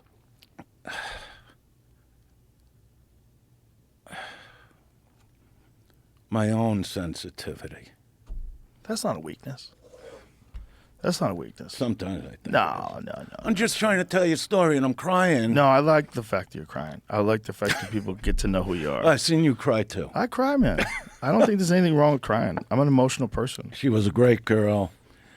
Came out to L.A. with Tom Wilson, was her boyfriend, who wound up as Biff in Back to the Future. And she wrote. He was a comic too, right? Yeah. Lived with me for 6 years. And she wrote Casual Sex, and instead of calling it the Dice Man, she called it the Vin Man, and I played the part. And they screen the movies for test audiences. And I was there with one of my wives at the time. And so after the screening, Ivan calls me over with the head of Universal and his wife, and he goes, would you come back Christmas time? And I go, for what? He goes, we're going to rewrite the last 20 minutes to a half hour to make you the star of the movie. That's how much the audience loved you. You know, so I'm like, yeah, I'll come back. And I couldn't believe it. You know, like they changed him from like the attitude of Dice to all of a sudden he's, you know, the other side, the softer, the guy that cries side. Right. And I wind up with Leah Thompson in the movie. That's the end of the movie. And they rewrote the whole thing to make me the star of the movie. And they're like, you're going to be a big star. And then I was working on Michael Mann's Crime Story, which spawned everybody. Dennis Farina, Michael Madsen, David Caruso, Kevin Spacey, all these great actors that just blew up from Crime Story, which was the show Michael Mann did after he was done with Miami Vice. And so Crime Story really became, a few years later, Scorsese's Casino. So if you could think of Casino, I played in Crime Story the Robert De Niro part, the guy that ran the casino, and Tony Dennison played the Pesci part in the series. Now, the series was going to be canceled. It wasn't the days of HBO, like you put The Sopranos on and it lasts 10 years. You know, it was a network show. I forgot if it was ABC or NBC. But it was an expensive show to shoot. So Michael Mann directed one of the only episodes that I had a giant part in. Now, if you think of Casino, Joe Pesci bangs Sharon Stone, okay? And then they wind up blowing up De Niro out of the car. In the series Crime Story, I get blown up out of the car because Tony Dennison is banging my wife in the show. All right. So it's the same story. It's the same story. It's a real story about Yeah. those gangsters from the Midwest, from Right. Chicago. And only in the movie they don't do the cops that were after them, the major crime unit that was after them, which Dennis Farina was really the real cop, you know, and he became an actor. See, Michael Mann loves guys that really were jewel thieves or real criminals, but Dennis Farina became a gigantic actor. And I loved the guy. He was amazing. And so anyway, we're shooting the episode where I got blown up out of the car, and we're in Vegas. And they have me in a cast from my waist up. And I had just filmed the Rodney Dangerfield special. Okay. And Michael Mann's talking about that the show's going to get canceled. And I said, listen, I need to talk to you. You know, you can't cancel the show. And he goes, all right, when we take a lunch, me and you will go have coffee. And you know the Pepper Mill in Vegas on the Strip. So he puts me in his Trans Am, and the Strip wasn't like it is today. You could cut through the desert. That was a third of the hotels like you see today. So he cuts through, and I'm wobbling in the car because I'm in this fucking cast. So now we're in the Pepper Mill, and I'm smoking, you know, my arms up, the whole thing. And he goes, all right, so what do you need to talk to me about? Now, Michael Mann at that time is probably 45, 47 years old. I'm like 29. I'm like the youngest guy in the cast. And I said, you can't cancel Crime Story. He goes, you don't understand. It's a great show, but it's a very expensive show, and nobody has really blown up from the show. So I'm looking at a guy with a straight face, only I'm in a cast, blowing smoke out of the cast. I go, give me about 3-4 months, and I'll be like the biggest star on the planet. He's going, what are you talking about? Like now he's like a little pissed off. I go, I just filmed this Rodney Dangerfield HBO Young Comedian show, and when it airs, I'm going to be the biggest comic in the world that the world's ever seen. He goes, bigger than Pryor? I go, way bigger. Bigger than anybody. You know, bigger than Eddie Murphy. I go, yeah, of course. I go, Eddie does, you know, Eddie at his peak was doing 7,000 seats, which was unheard of when he would do it. But I know where I'm going. I have a plan. And he goes, look, Dice, he goes, I love you as an actor, and I think you have a big career in acting. He goes, and I wish you all the luck with the skit that you're talking about, with the Rodney thing. I go, but the show is just too expensive, and we're going to get the pink slip on it. I go, I'm telling you, it's a mistake. Okay. The show gets canceled within a month. The show's done, you know. And people loved Crime Story. The people that were fans of Crime Story, it was like Sopranos fans, you know. The Rodney special airs. Number one, I took a full-page ad in Variety. Back then it was a newspaper, not digital. Full page. Half the page was my picture. I'm sitting on a chair backwards with a real attitude, And then the right side was a whole poem about how I never studied much in school, but when I turned on the tube, and then I named everybody. There was Elvis the King, Buddy Rich with Hands Like Lightning, Travolta made me dance, every big star, Brando made me pout, Dean had us all these big stars. And at the end, I write, Murphy and Pryor, both great, no doubt, but in 88, it's dice thou shout. I never studied much in school, but I did study, okay? That comes out on a Thursday because I know the industry shuts down Friday. Okay, so I wanted everybody to see this. Now, obviously, if I was wrong, biggest asshole in the world. I'm a joke. The show airs Saturday night, okay? Monday, done. Biggest comic there is. The gigs just started coming. How did Rodney find you? Rodney saw me at the Comedy Store. Like I showcased for him. And How did they set that up? Like, would Mitzi pick the lineup? There was a producer, Rob Freed, all right, that worked for Orion, that got him in there somehow. And so was this guy at the clubs watching people? No, he was a movie producer. So who was the one that picked you guys? That's a question I couldn't answer. I don't know if it was Mitzi. I don't know if it was Babe from New York who ran Dangerfields, who actually wanted me. That's such an important spot to get on a young comedian special back then. Well, the Rodney Dangerfield specials were. Well, that was it. That made everybody. It was everything. You know. Kennison, you, Dom Herrera, Bob Lenny Nelson, Clark. Lenny Clark. You know. Jesus Christ, Robert Schimmel. Yeah. Yeah. You know, That was the shit.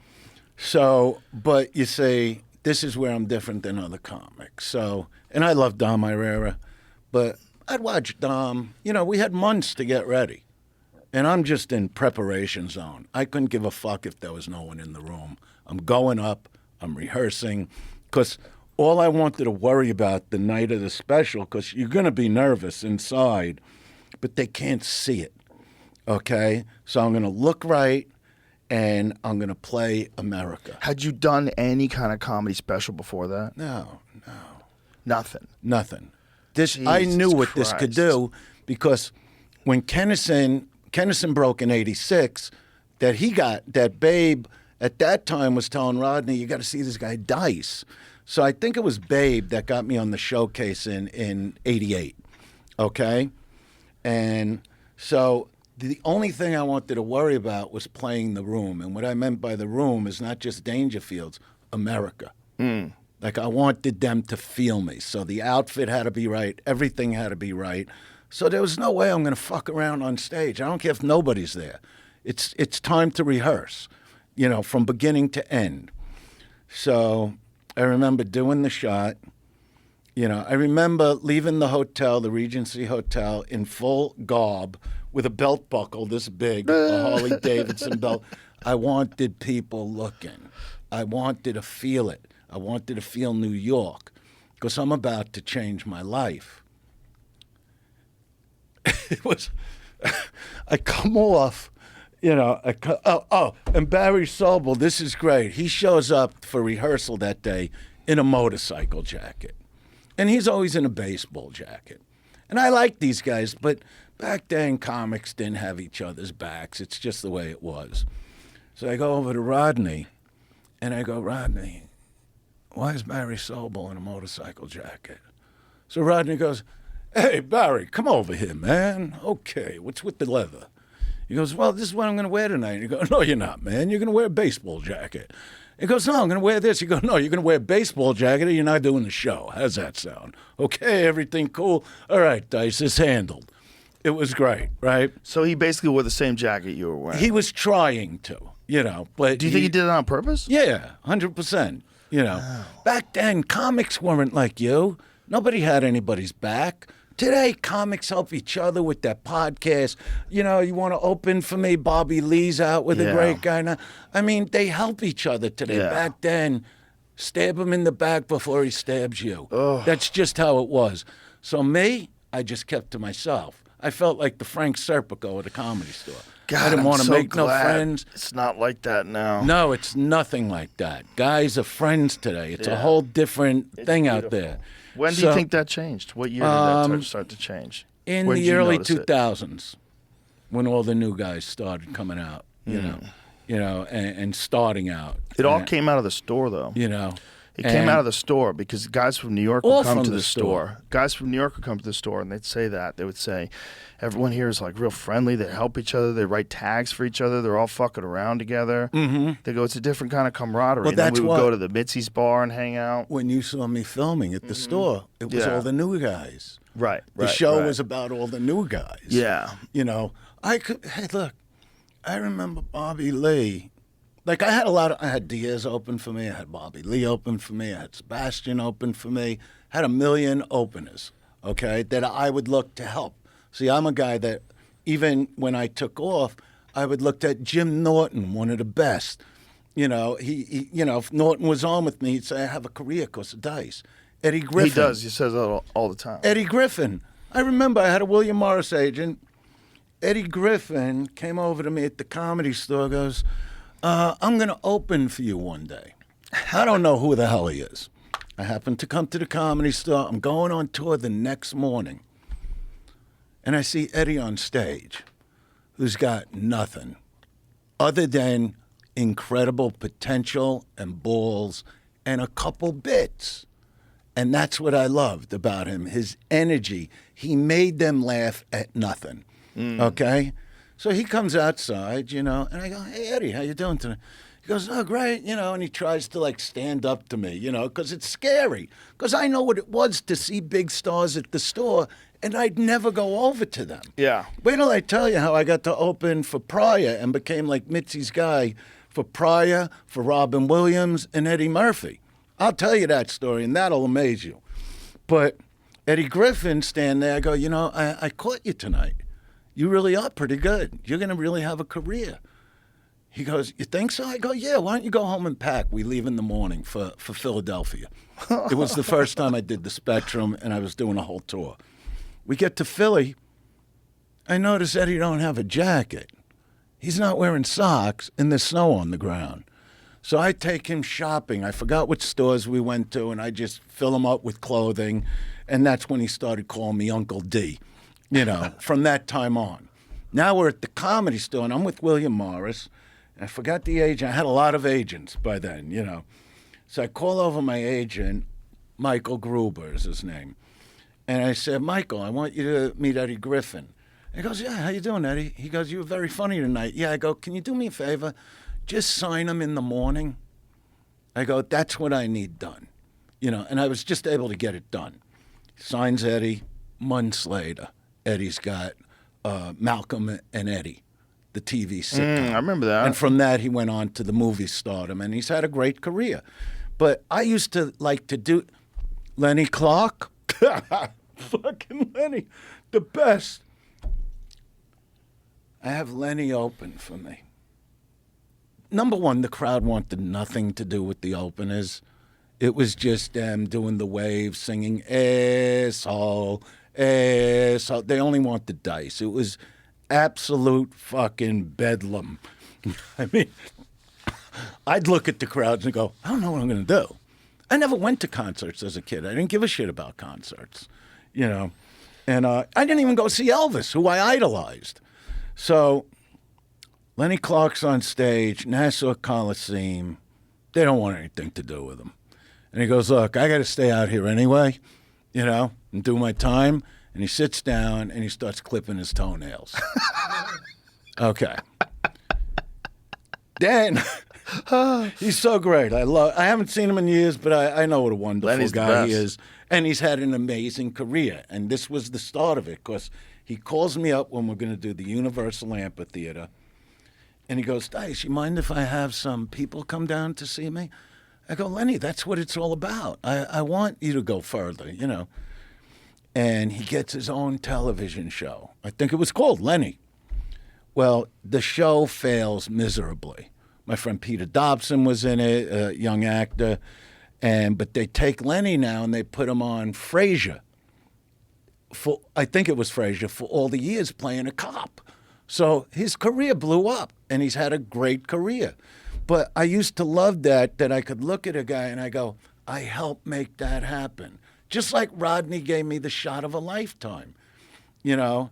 And I remember even coming to Rodney when I was going to do the Garden, which a lot of people don't know. I did over 300 arenas. I did 12 million people up to 19. 300 arenas. Well, you're Jesus doing them too now, Christ. so I'm not even going to I make know, a big but deal. that's an amazing number. Look, I've seen what you've been doing, you know, and but yeah, it No, was you sent me a good luck when I did the Garden. because I knew how important it was to you, you know, and you know that's like if I would see nobody got behind me when I made it. Right. You know, I didn't have any. The only comic was Eddie Murphy. Let me Came tell up- you a Lenny Clark story. Yeah. I only had been paid for comedy on 2 occasions at this time. This was the second time. I opened up for this guy named Warren McDonald in this shitty little Oh, bar okay. gig, and then I opened up for Lenny Clark. And Lenny Clark, it was after Lenny had done Young Comedian Special. Okay. And Which is the one I did. And I don't know even how I got recommended to do it. So it's at Jay's in Pittsfield, Massachusetts, this crazy comedy club that was out in Western Massachusetts. It was a great place. And I go on stage and I do well. It was fun. It was a good set. And I get off stage and Mike Clark is Lenny's brother. And Mike Clark books Giggles and Saugus. And Mike Clark's the fucking man. And Mike Clark goes, "Kid, you're really funny, but you got to clean it up. Like, your act is too dirty." And everybody said that to me back then. I was like, ugh. And then Lenny comes off stage. He goes, "Kid, that was hilarious." He goes, "That fucking bit about..." The one bit that, like, Mike Clark told me, "Don't do that bit anymore." Lenny was like, "That bit was hilarious." And he goes, "He was just telling me to clean it up." He goes, "Yeah, you should probably clean it up, but fuck it. I never did." Exactly. You got I was on stage at an open mic night once, and after I did my set, the open mic night host called me Joe fucking Rogan, and then he comes off stage and he lectures me on how I shouldn't swear, and it's cheap and easy comedy. And I said, "But the guys that I like they all swear. Like, that's the comedy that I like Dice Clay." He goes, "Yeah, you're not Dice Clay." I remember thinking this, but wasn't Dice Clay not Dice Clay? Wasn't all these people, weren't they? It's just so easy to say, "Oh, that's a cheap way to get a laugh." It's a dumb thing to think, You too, know. because there's all sorts of ways to do music. There's all sorts of ways to do movies. There's all Exactly. sorts. There's all genres. Look, I like violent movies. It doesn't mean I like violence. I like a little violence. Controlled. But it's like What are you coffee. drinking? Do you want some coffee? Want some more? Yeah. Get in there. Get some black. There you go. Black Drink it coffee. out of the cup like a man. All right, like a man. We'll like do we're this at like a a fucking man. camp All right. together. like we're Cheers, my camping. friend. Cheers. Yeah. Cheers, brother. I get to keep the cup. I mean, it's Fuck yeah. I'll give you. We got a Yeti for you, brother. It's good. It's not bad. Black Rifle. I got to cut Solid back on coffee. sugar anyway. My girlfriend will like it. Yeah? Yeah. Yeah, sugar's terrible. I'm going through a whole thing. Yeah, I can help you. I can help you with that. I shouldn't have brought it up. 'Cause I, she's going to now tell me, "You should listen to Rogan." You know, because I do exercise a lot. It's my hobby. I don't do what you do. I mean, the first time I saw you, honestly, I think I've told this to you, Matthew. I see him in the middle of Black. I used to like to look at Black Belt magazine. There he is in a split with his onions basically plastered to the fucking ground, with every muscle popping out of his body. And I go, I know this guy. He's a comic, you know. Yeah. But I didn't know about the karate or anything yet. You know, I just knew you was a comic. You know, and I thought that was amazing. And I know how you are because I know you for years, so I should know you work out, and I know everything with you. I know with the fighting thing, Yeah. the announcing, I know it all.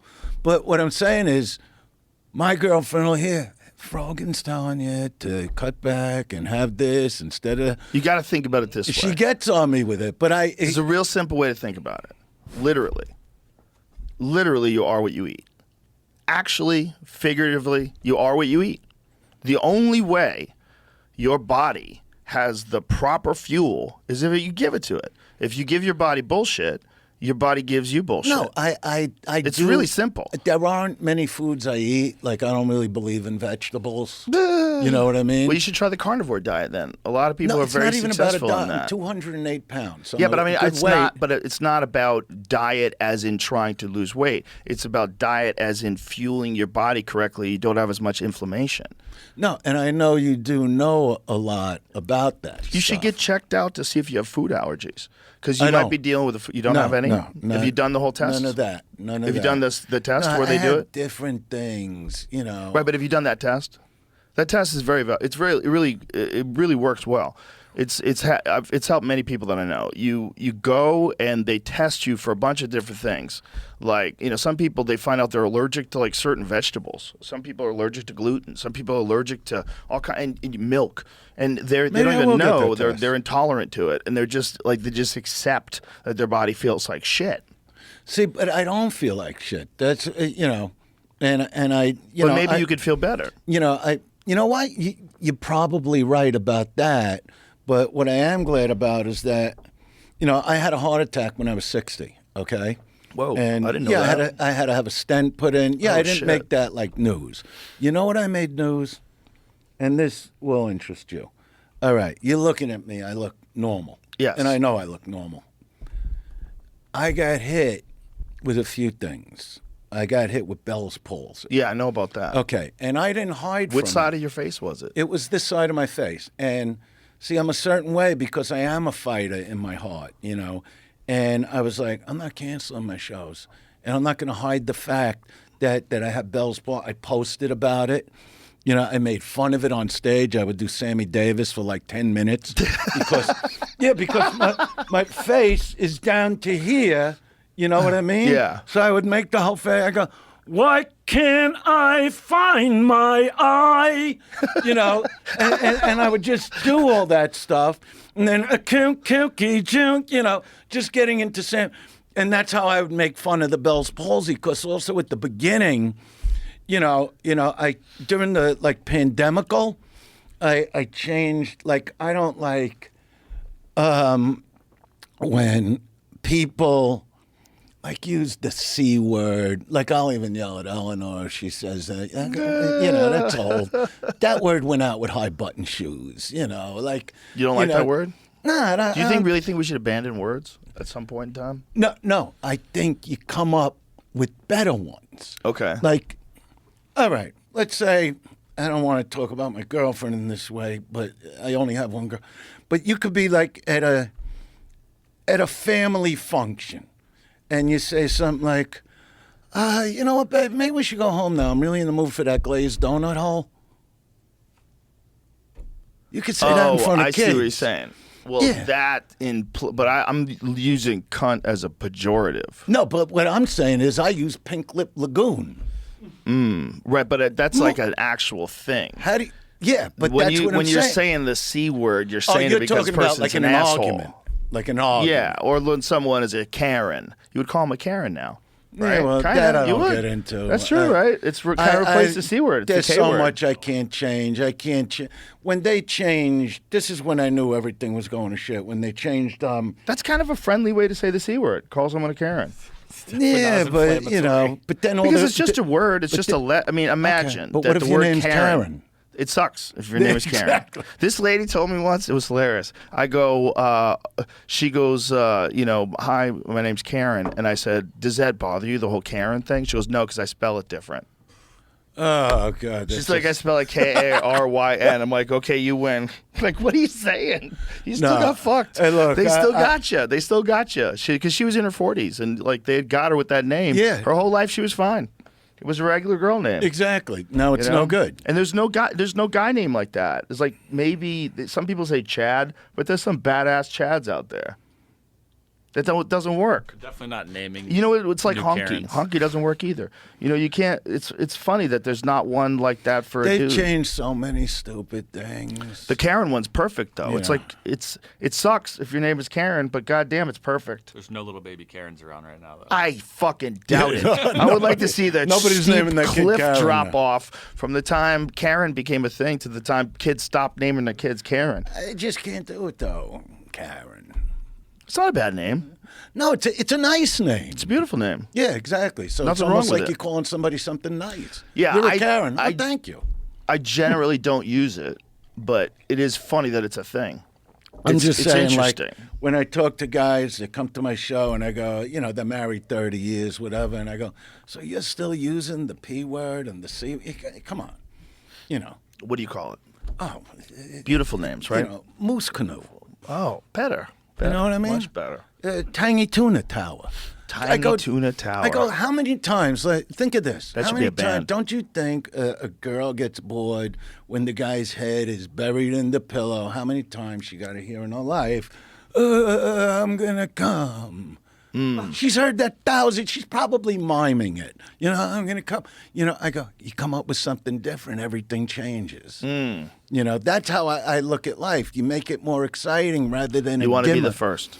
No, rather than a dimmer in your bedroom, Right. have 3, 4 lava lamps going. The dimmer with the dust on it. Come on. Right. Mix You know? it up. Yeah, you got Romanticize it. especially when you're with somebody for a long time. I Right. really understand that stuff. I don't know what.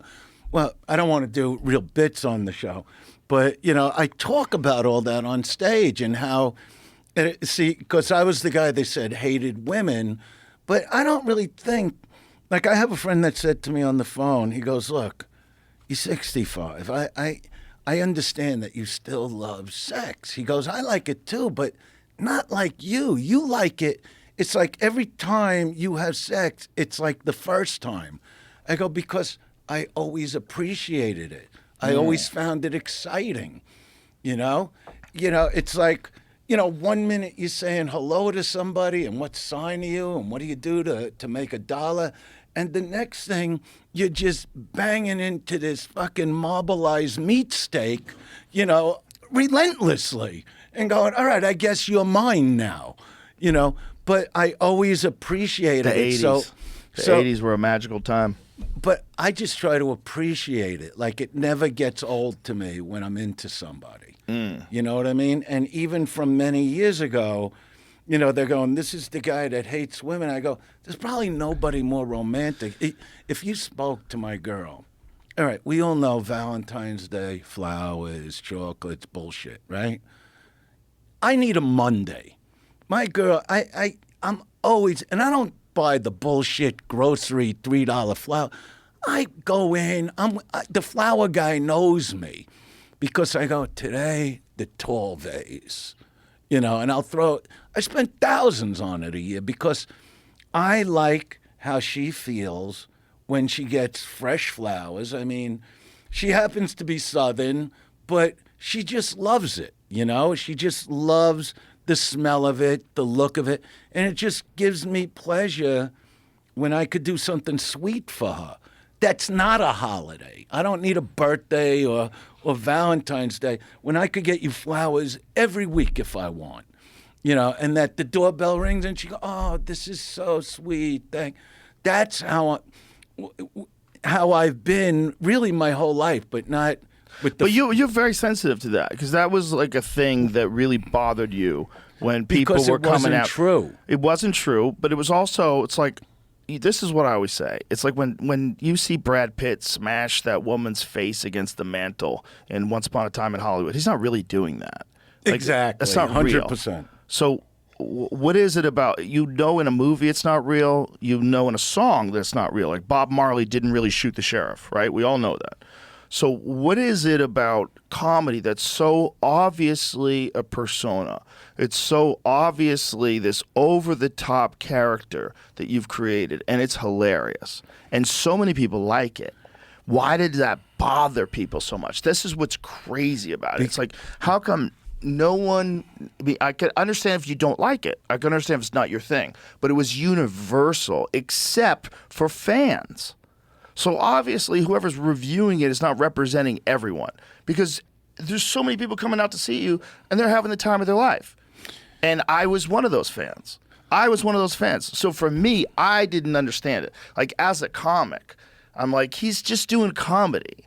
Like, what is wrong with you It people? really, You can't dictate. These are my- the free speech people. These are the First Amendment people. You can't dictate what a person talks about or doesn't talk about. Back then, though, you couldn't go after them. Right. See, if they came out with a Right. newspaper today, They had at ultimate least power. you can fight back. Right. With, they had with the ultimate power to social media. shape society by deciding things sucked.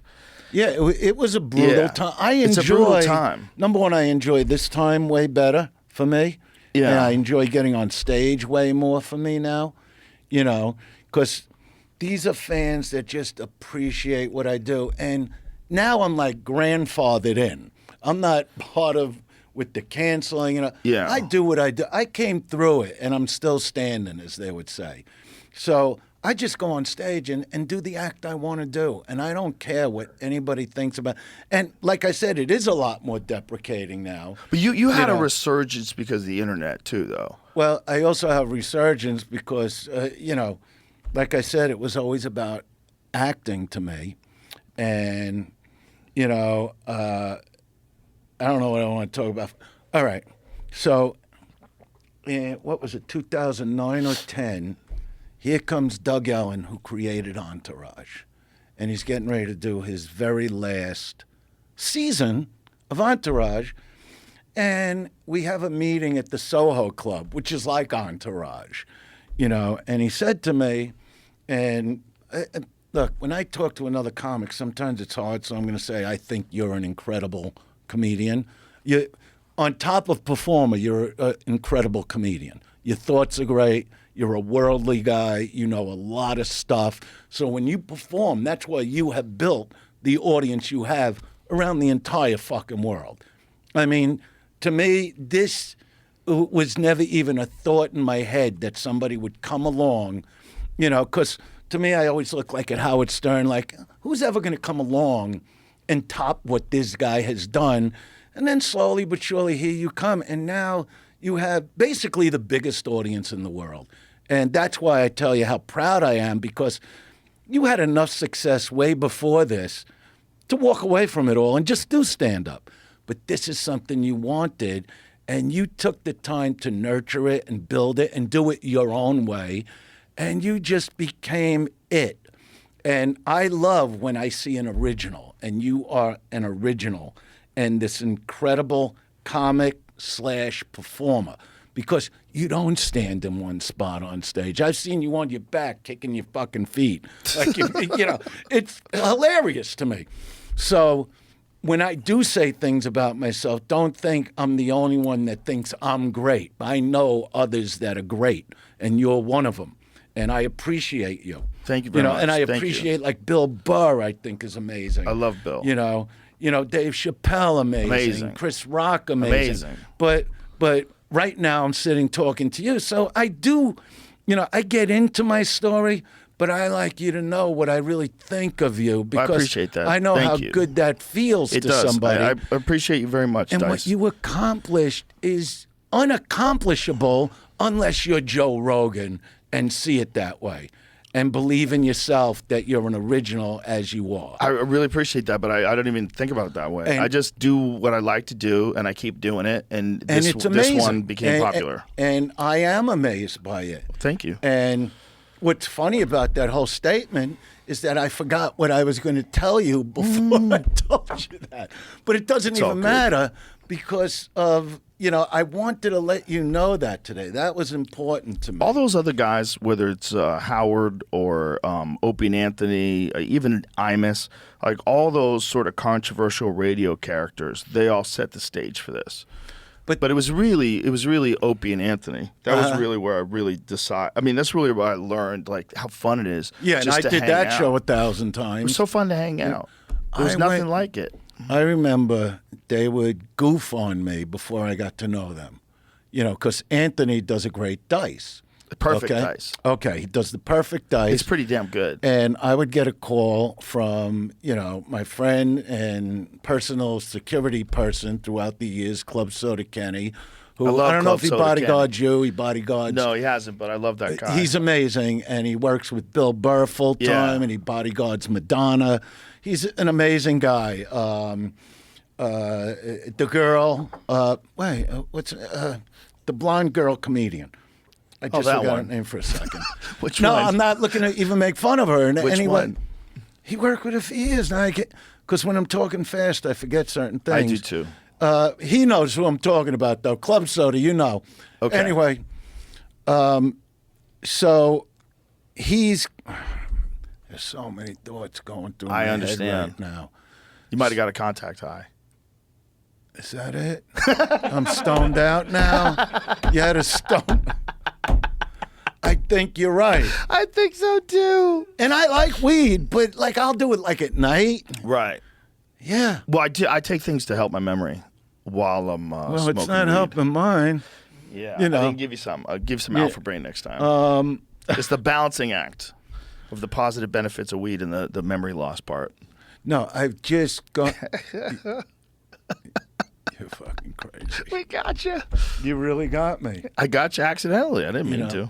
No, but I get it. When did you quit the cigarettes? See, when I got the palsy face. Mm-hmm. Okay, I know we were talking about that. Yeah.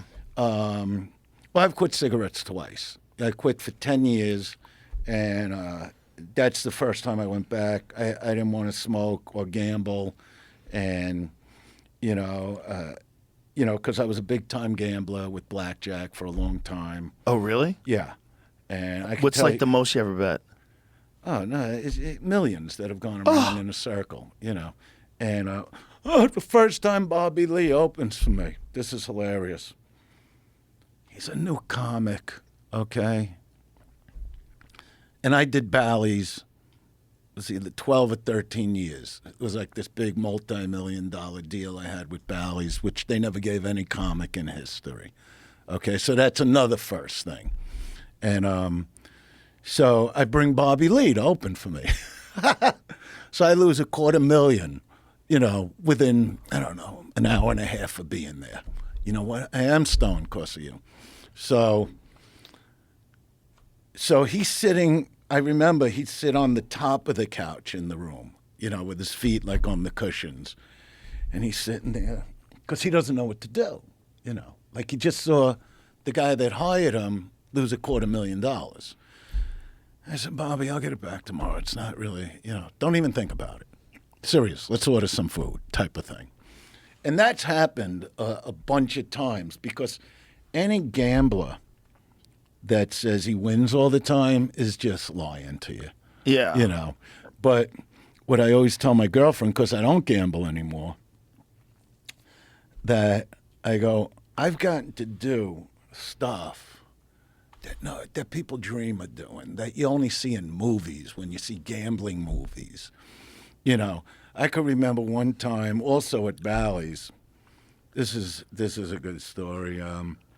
And Wheels was my opening act. You know Wheels. Yeah, right? sure. Okay, so, he's into coffee now. Wheels does all these different businesses. He was catering for a while, right? Yeah, he did the Cannoli Kings. Now he does Parisi's coffee, and it's incredible coffee. It's what I drink every day, So we were talking about this recently so I'm doing Bally's and Wheels is the opener. And that was even one time I'm playing. Wheels is on stage at Bally's. I'm at Caesar's Palace wearing the Dice Rules jacket. Club Soda Kenny's with me, and he's going, "We really need to leave now. You're on in 10 minutes." So it was a good night for me. I'm on stage now at Bally's 10 minutes later with $350,000 of chips in my pocket that I didn't even have time to, winnings, not even, just all winnings. So I lose, I'm with Wheels, and I lose the night before $200,000. And now we'd sit out at the pool. I never became like a recluse. I wasn't going to live my life like that, no matter how big I got in comedy. I go to the mall by myself. I go to the cleaners. I go to the grocery. Because that's what kept me normal, regular, just the guy from Brooklyn that made it, So we're out at the pool at Bally's, and I go, Wheels, you got any money on you? He goes, I got $20, I go, yeah, that's enough. I go, let's go. We get in a cab. We go over to the Mirage. All right. So at the Mirage at that time, I only had, it was like a $75,000 credit.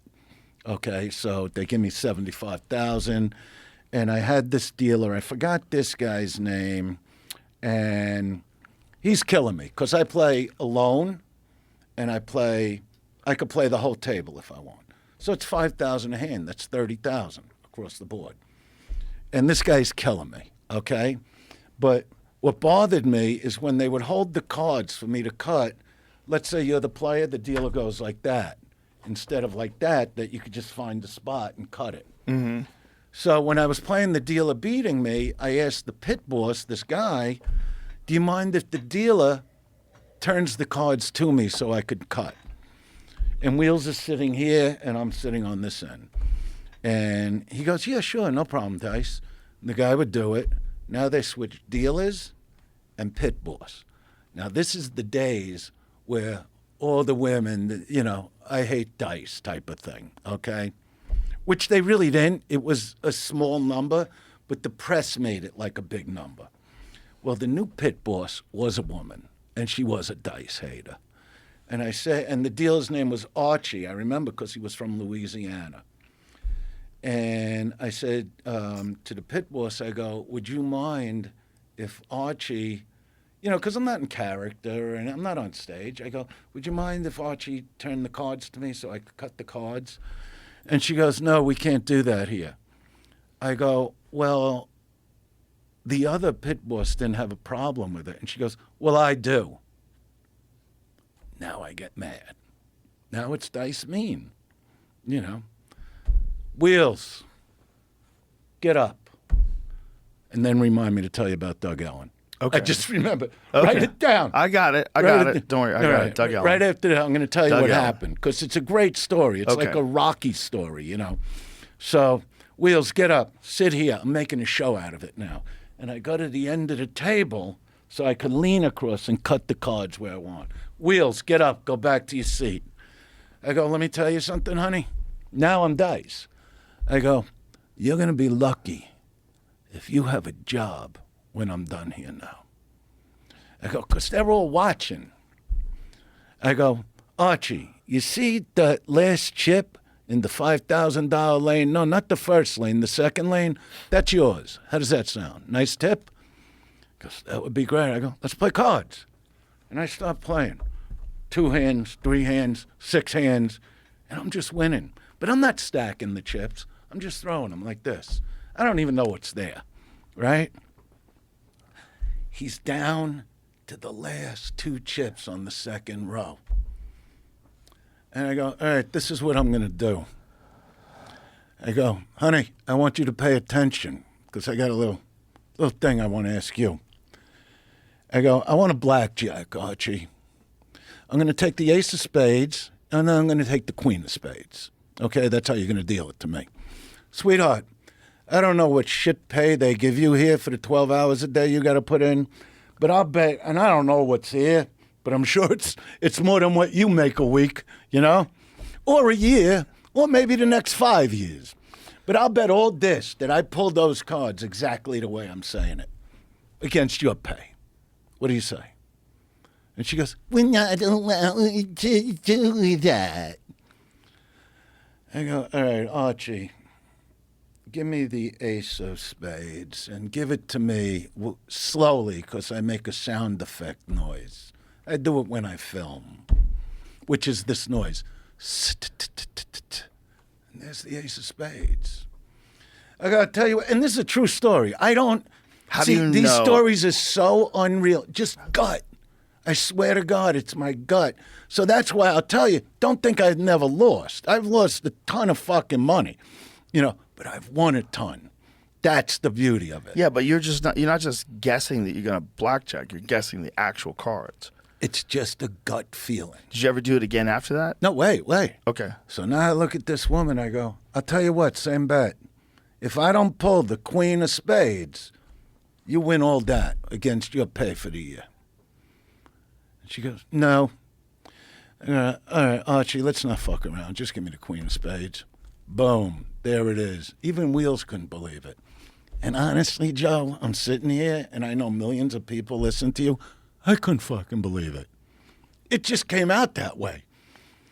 So now we pile it all up. I walk out of that hotel $455,000 after giving them their 75. That's the profit. And on the way back to the hotel, because I make Wheels carry the money in these like manila envelopes, we're in a cab. I go, put your hand in, grab a stack of money, you know. So he takes like $10,000, you know. And I go, wasn't that worth $20? You know what I mean? So that's one of the gambling stories. But I always tell people about gambling. Wait, but I want to know why you thought those were going to be the cards. Like, what is that? Do you think that there's there's moments in time where you just know things for some reason? Well, I knew when I'd lose. Yeah? Of course. It's like, you know, it's like there were just certain days. It would get to the point, and I've done this in front of gangsters. Mm-hmm. That one guy said to me, he goes, throw the books away, you hear? Because I was calling every card coming out. And I'm not a card counter. I don't even know math, really. So you know, what do you think that is? And how many times have you been able to do that in your life? Is it just with cards, or is it with other stuff, too? I've done it with my career. Let me... What do you think that is? You think it's a gift? It's just something, if you believe in God, and I'm not a religious guy in any way, but I believe I was put here, you know, and I always knew what I was supposed to be. You know, like I told you about Elvis when I was 12 years old. And I didn't really talk about Gene Krupa or Buddy Rich with the drums or Ringo Starr. But I knew I was meant, like when I'd be failing everything in school, I wouldn't even worry about it because I knew I was meant for much more. That's so interesting. You know, it's almost like it was written. That's how I say it to people. Never felt that way, ever in my life. If you want to hear something that... and I want to give you to Doug Ellen, and I want to talk to you about those videos. Okay. So don't. Okay. You try not to forget that. Okay. So, when I was really going through it with the press, and they were really, I couldn't turn on TV. I know it's not your life, so you're not thinking about my life, but I would see it every day. No, I thought about you when that was going on because I was like, no one has his back. And there was no one in like media that had your back. No, no that's why I talk about media. Eddie Murphy all the time, because Eddie came out on Arsenio. He was the only one, and said, "I don't know about what's going on. I don't remember his word." He goes, "But he's funny, and I'm going to the forum to see him." However he said it. You know, he was the one guy. I remember driving down green Cadillac convertible, Kelly green, with my wife at the time. And she's going, somebody's yelling at you, Andrew. And it was Eddie Murphy in a little convertible Mercedes. He goes, pull the fuck up. And he gets out of his car. We're on a side street near Crescent that I made a right turn before Melrose. And he pulls behind me. He gets out of his car. Because he always liked me at the Comedy Store. He'd walk away from, this is before I made it. He'd walk away from his entourage, you know, just to talk to me. He loved what I did. He gets out of his car. He goes, don't let them fuck with you. He goes, I see how they're doing. Don't let them get to you. I see what they're doing. I mean, and he really had my back that way, but nobody else did. Every other comic opening their fucking mouth, from Jay Leno to George fucking Carlin. And I go, and of course, when they'd come face to face with me, kiss my ass, apologize.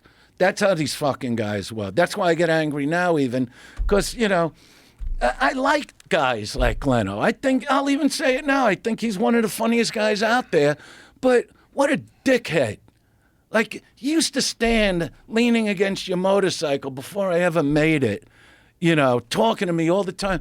And then the day I took off and got bigger than any comic you ever heard of, I'm no fucking good. You can what did he say? He would say, he said things, number one, you got a picture on the first guy on the cover of Penthouse magazine. He's got the picture somewhere. That Bob Guccione called me up and said, he goes, the only other guy that's ever been on the cover was me. You're going to be the first man on the cover of Penthouse. You know, whenever he finds it, you'll see. There it is. Right? What year what's was funny this? is, I think that's 90.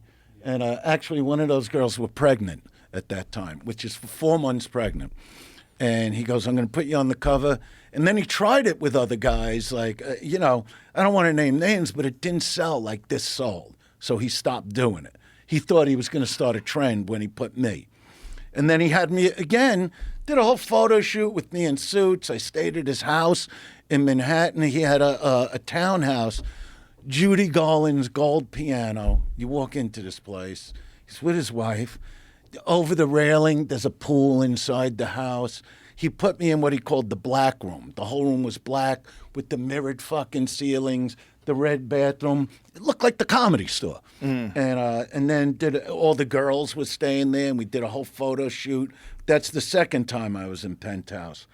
But they did a whole interview on me, and that was, I forgot what Jay said, but I got him at the Improv, which I hardly ever go to, because the Comedy Store was my place, and that's where I belong. See, I always looked at the Improv like, oh, these are the nice boys, and that's okay. I think Seinfeld's one of the greatest comics ever. He's a Long Island nice guy. You know what I mean? I'm an animal. I always was an animal. You know, I got my face bashed in. I was beat up by gangs. I was put in fucking hospitals with my face split open. All kinds of shit. Million fights. You know, I'm not like those guys. I'm from Brooklyn, New York, and I love that. So I get in Leno's face, and I go, where do you come off saying a fucking word about me? I go, now you're standing in front of me. And I go, and next time you see me, there'll be no talk. You know, and that's how it would go with these guys. What did he say? Oh, pussied out. Like they all would, you know? George Carlin met him up at the Stern Show after he badmouthed me on Larry King. You know, I'm sorry I said any of that. I was sort of just going with the snowball effect. I couldn't even tell you what you do on stage. I go, great, you're a prick. The fuck out of my way. I hated these guys. So he just piled on. He just piled on because like it was everybody. the zeitgeist. The girl, that fucking Zero from Saturday Night Live. Who's that? Nora, whatever her fucking name was, that walked off Saturday Night Live when I hosted it. Okay, so Nora, this is hilarious. I don't even want to do Saturday Night Live. I was never a Saturday Night Live freak. You know, I think it's a great show, but I was busy doing an act. You know, Right. So I get a call, Ford Fairlane's coming out. You want to host Saturday Night Live? My father's like, I think it's a smart move, sonny boy. So, no, that's, you know, how he was. Right. Sandy Gowan, biggest manager in Hollywood, but I didn't make a move till my father said move. You know, and so I come up to Saturday Night Live. I'm waiting. Oh, and then here comes Calvin Klein's daughter to bring me into Lorne. Okay, I sit down just like me and you. And Lorne goes, yeah, it's been a rough day, you know. I go, all right, yeah, all right, you know. He goes, yeah, you know, Nora walked off the show. I forget her name all the time, her last name. I go, well, you know, what are you going to do, right? Because I don't. Right. And he goes, she walked off because of you. So I go, Lorne, I don't know who she is. Did I do something to her? He goes, no, she doesn't want you on the show, so she's boycotting the show. And that was news all week, right? And the real story is her contract. Done. Oh, okay. So, yeah, the real reason was that her contract was up in 2 weeks and he wasn't going to renew it. He didn't want her no more. That's it. So that was her way of getting back at him, because the most controversial comic ever, really, is hosting the show. I'm going to walk off and cause a problem. And then Sinead followed in suit, but Sinead apologized when she went on Arsenio. She goes, if I knew what I knew then, my management talked me into walking off because this girl Nora did. You know, she was supposed to be the musical guest. And yeah, it was a rough time. My mother used to say, she goes, they come after you more than they go after OJ. She really meant it, and Yeah. it was unbelievable. Because anytime I turn on TV, Well, it certainly seems like that because it's you, though. You know. no, but it was that I could turn on Regis and. Well, you were a cultural hot button, and there was no internet back there to have your back. Yeah, but it's not like it went on for 6 months. Even. No, it went on for years. That MTV thing went on for years. You were the whipping boy when it came to like what they would call blue comedy But the thing was, would you take the cigarettes? or offensive comedy. No, they're right there. Your cigarettes are right in front of your coffee cup. Oh, that's what I'm saying. See, I told you I had a cataract taken. Oh, Yeah. how bad did that fuck with your vision? It fucks with it. That's why I'm always in sunglasses. The light fucks with it. Oh. You know, it's really helped it, but it fucks with it. You know, and So you're saying you quit twice, yeah. and then so, you didn't smoke for how long? So I didn't smoke for 10 years. Then when my father was supposedly going to pass away, I was with Eleanor playing a club in Virginia. I was standing on this corner with like 5 different roads with cars going. I just bought a pack and started smoking. Wow. So that went on for like another 6 years. Then when I was turning 60, I had a heart attack. I didn't even know I'm having one. And it was in Vegas, and, you know, they put a stent in. And I just stopped that day. I just Yeah. I You didn't don't wanna die. need any kind of patch or shot or just stop smoking. Why do you carry them still? But it's the same with gambling. I could shut. I just we're having a conversation. You like have right? one in your hand. I love it. I do love holding cigarettes. Even when I do concerts, they have to have 2 packs in the dressing room. That's hilarious. You know, but I never light them. I don't get the urge to light them. What if someone lights one around you? You okay? Couldn't with care that? less. Really? You want to smoke? No, Smoke. no, you no, know. no, no. You know. I just don't want the smoke. Right. You know, and I always loved exercise, and I learned how to train my own body. Everybody's got a different body. Through Sly Stallone's guy when I was doing Fort Fairlane, George Pipasek is his name.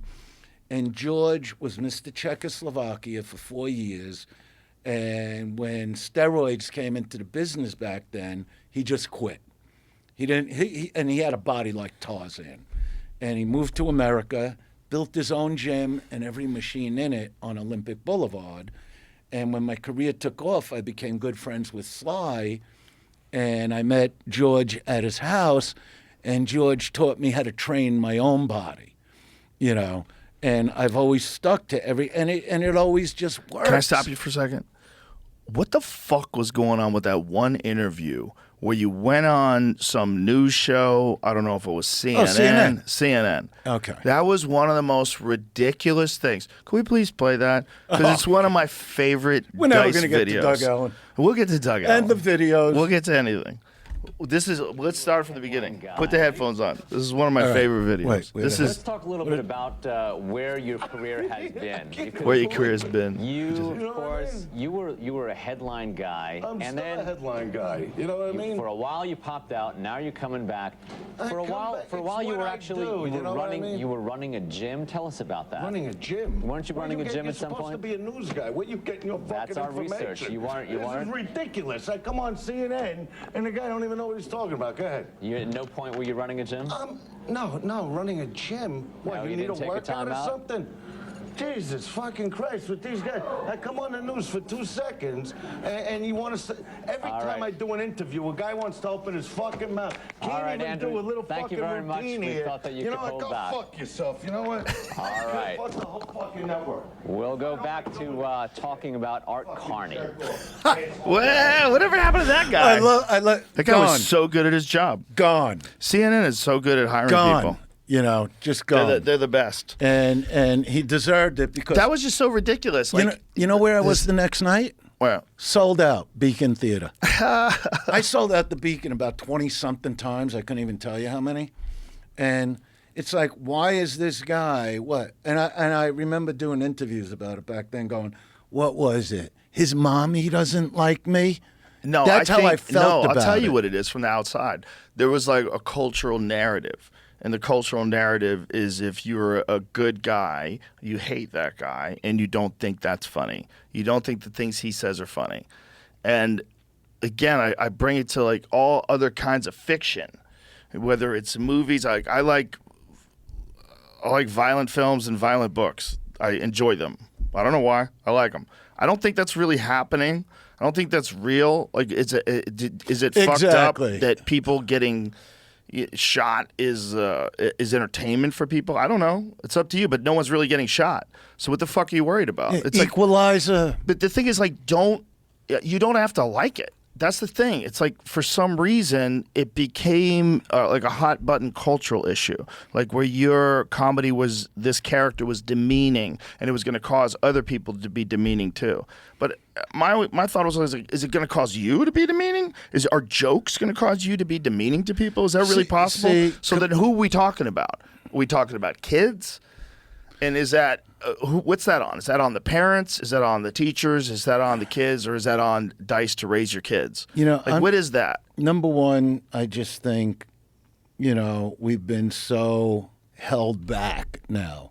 Like comedians, for the most part, are just being held back because comedians, as Lenny Bruce put it, and I don't even study comics, we're supposed to be a mirror of what's going on in the world and say things what's going on in a funny way. That's all comedy's supposed to be. Depending on how hard you want to get about it, well, that's up to the actual individual comic. Yeah. But to put cuffs on comedians in 2023 is the dumbest thing I've ever heard of. Well, this is the time where it's, it's important to make fun of things because things get real serious. Yeah. That shouldn't get that serious. Because you're not allowed to express, and when people not allowed to fuck around. When people have to, I watch these shows with my girlfriend. Let me tell you something. I keep saying it, but this is a girl that's been through a lot with me. She's been through the palsy phase. She's the one giving me last night in the hotel with the hot rags on my face because, as normal as I look, okay, the muscles are tight, and it's fucked up, okay? And how long ago was it? This is, she would know better than me. I don't know if it's a year. It's a year in July, I think. Somebody could ask her. It's either a year or 2 years that I'm dealing with this, but I refuse to back up. You understand? I refuse to just fold. I've been like this my whole life. Whatever goes wrong, have a heart attack, okay, stop smoking that day, just start working out like an animal. And, you work out way different than me. I've seen you kicking the bags. I've seen you work. I mean, I give it up to you with that stuff.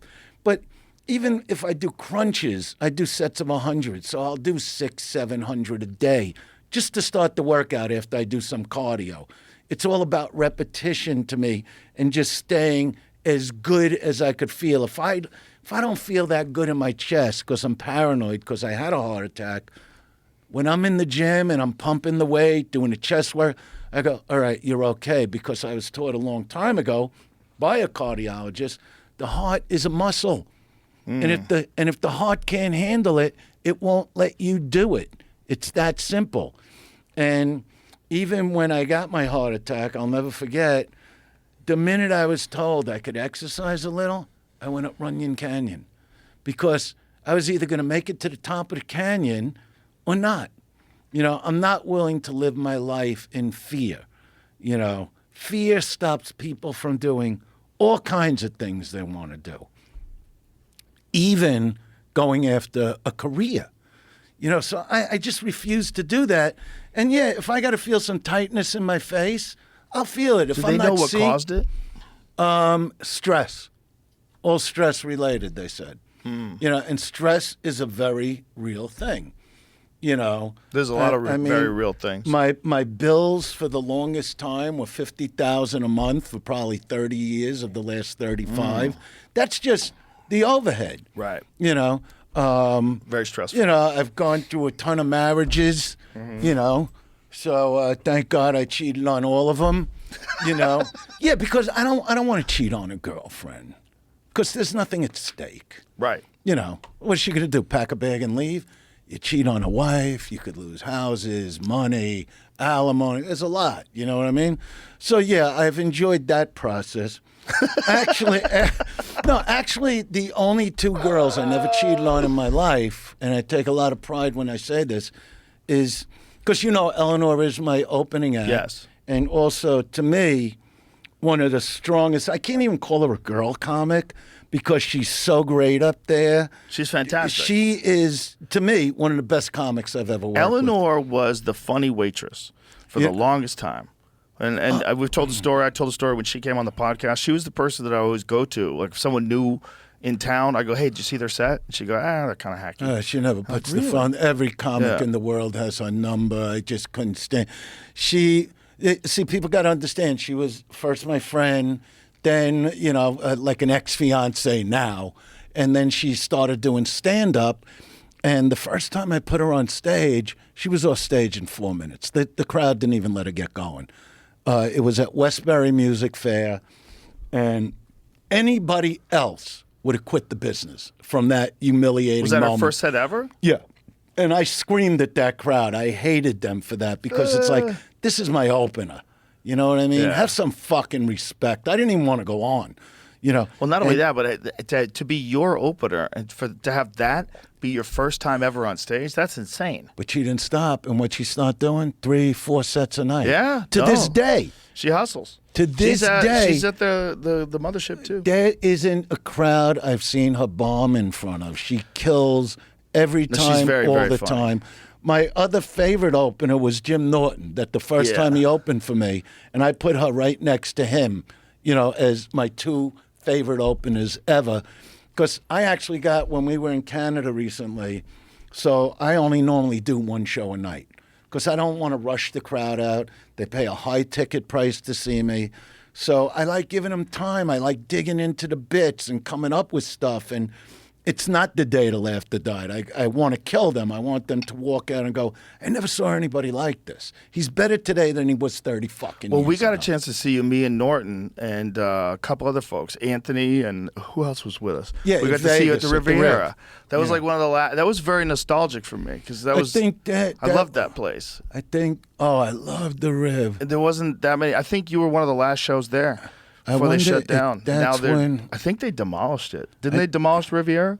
Yeah, they took it down. Hey, I got to get out of here soon. So, do you want to play some of these videos and tell me what led you to these fucking insane videos? You talked about the day the laughter died. Yes. Okay, that's on an album. Right. All right. So all the years, people come over, Dice, can I get a picture? This and that. Right. And it's good to meet people that are fans of yours. And now and then I put one up in these videos. But I was like, why don't I just do the day the laughter died live? I don't look for the fan. I look for the guy that runs away from me. I'm telling you, we're doing pitches now on a whole show based on the day the laughter died, which is called The Famous Face. Because I could come over to anybody. I love it.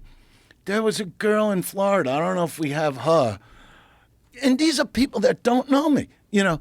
There's nothing better than failing with a fan, where they're looking at you going, I want what? Play some of them. We got a ton of it. You know. Put the headphones on so we can hear. Yeah, I got to hear. I want to see what I sent you even. Oh, this is, okay. Rita? Joey from Christian Singles? How you going? I don't think so, Joey. Not you. What? All right, hold that for a minute. I'm going to tell you about that. Okay. So I do like to come up with, like Joey from Christian Single. Now that woman's at a bus stop waiting for a bus to go to Brooklyn. So I know these are Brooklyn people, and I know this woman has been dealing with guys like Joey her whole fucking life. So I know before I even, and I'm with my girlfriends in the background, like we look for targets, I call them, that I'm looking at this woman and I'm like, watch this, watch this. I know she's going to hate me. But her response was so quick. That's how quick people are when they grow up like that. The minute I said, Rita, Joey from Christian Sing, the speed of her just looking at me, you just know I don't think so, Joey. You know what I mean? She shut you the fuck Show down. it again. Show that one again. I love that. That's one of my favorites. There is something magical about those people. Oh, and you got to have guts to go over to people. Trust me. They're fucking strangers. Let's find another one because we got to wrap this up. Okay, soon. let's find another Let's one. find another one. We don't have to play a second one. But I enjoy these deeply. Some of them are so uncomfortable because they go for so long. Oh, this guy's great. This is in L.A.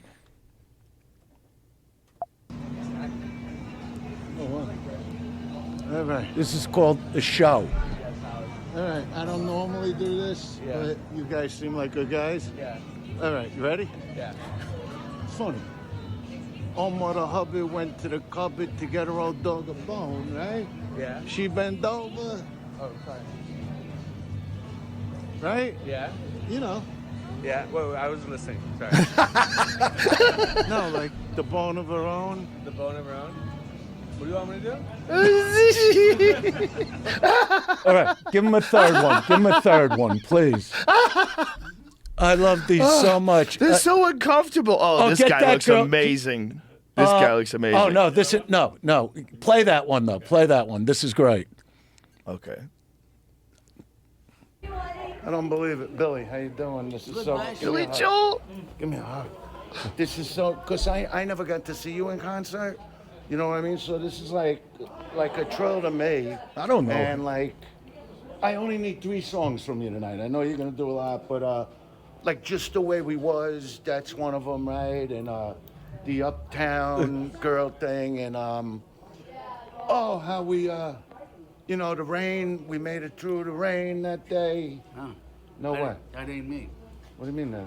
That's not my stuff. We made it through. No, that's Barry Manilow. No, I'm just saying. I know, you're just saying, but it ain't me. No, I'm just gonna go sit and wait. You know what I mean? No, thanks for your time. Okay. You don't do that ever, like for no reason, like. Yeah, all right. Did he get mad at you for that?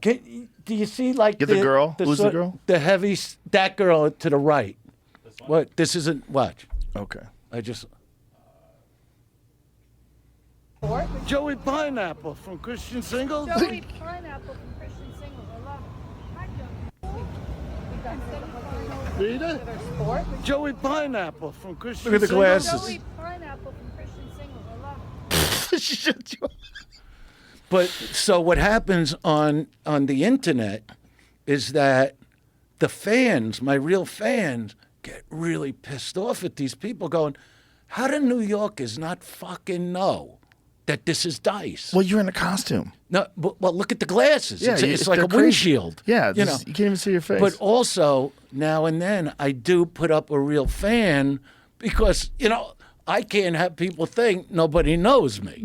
You know what I mean? So I like destroy my own career by doing Right. this. So we're trying to sell that show. And so I just wanted to tell you about with Doug Ellen because it meant, because of these shots I've had in my life that, like I said, he was getting ready to do. And trust me, none of these people asked me to talk about. I'm talking about it because it meant the world to me and because we've talked about my acting, you know. And so when they were doing the last, this is why I told you how great I thought you were. When they were doing the last season of Entourage, I meet with Doug at the Soho House, and he goes, listen, he goes, tell me what's been going on in your life. I haven't seen you a lot, you know. And I told him it's been tough. That was a really down time. I never hurt for making a living because of all the millions of people I entertain, so there's always a core audience. But I wasn't up there where I was at top of mind type of thing. So he goes, listen to me. He goes, I'm just going to tell you the truth. I remember where I was when the Dangerfield special aired. He goes, to me, you're the greatest comic ever, hands down. He goes, I'm giving you the last season of Entourage. And he goes, and that's going to air, and wait till you see, because he knew that I loved acting. He goes, wait till you see where your career goes. And the minute that thing aired, it was like the Rodney special. Number one, I did a special right after it called Indestructible, that I had my sons that have Still Rebel Band, opened the show, and they got to play one of their songs, and they were phenomenal. And I know we're wrapping up, but they're called It's Still Rebel Band. People could go and look at them, but they're great musicians. And so that was a thrill to do the special with my family and have Eleanor open and bring them on, and they bring me on. And from that, here comes Woody Allen. Would Woody Allen ever think of giving Dice a movie? And everybody thought I was going to be nominated for this movie with Kate Blanchett and Sally Hawkins and Bobby Cannavale. That's how we became friends. So I started working and doing what I originally set out to do in the acting field, all the way to working with Scorsese, the greatest. And then the biggest thing I did was A Star Is Born with Bradley Cooper and Lady Gaga. And I would just say I'm finally, after everything I've gone through, all these fights, and because I didn't back down from it, and I did go after it, and I'm not trying, even though I love the Rocky movies, it is true that you have to push forward and not back up and not just, oh, woe is me type of fucking thing, and go after the dream and believe in it. And I've gotten to work with the greatest actors, actresses, directors, all the way to date, even doing, working with Sebastian Stan in the new, when they did the Pam and Tommy series on Hulu recently. And I'm going, this was the dream. That was the dream, not the stand-up. That was something I just started getting good at, working on myself. So even if you had to choose between one or the other, you would take the actor. Right now, Yeah. I would choose stand-up because I have been I do two types of shows. I play, I do the big stages still, like Atlantic City. I'm booked for all those. I'm doing, because Diaz, he does Sony Hall, so I'm doing 2 shows there in June. I just don't know the exact, I think 16th and 17th of June. I'm going to Hawaii. But my favorite shows are the Club Dice shows, like I'm doing for you tomorrow, because that's how it all started. And the fans coming to see that are fans that did sit in the shitty seats, in section 200, where I'm the size of an ant, and they're going, all right, so, for $100, I could come in, grab a couple beers, and sit 20 feet away from Dice and watch them work, And I just love it so much, and I feel I'm better at stand-up than I've ever been in my life because I got 45 years experience in it. Like even, when Starbucks started the whole thing about plastic, this fucking asshole who built a career, I think that's what I was doing at the Riv, when I said, just talk about what people understand. Yeah. Talk about getting older. Talk about waking up. You can't feel your fucking feet. You open your eyes and you go, my fucking neck, fuck that guy with the pillow. And I go, talk about what people relate to. So when that happened, and I'm going, no more plastic straws. What about the cup? I go, the fish are good with the cup, but, somehow my straw is choking Moby fucking Dick to death. And I'm eating cardboard out of the cup now.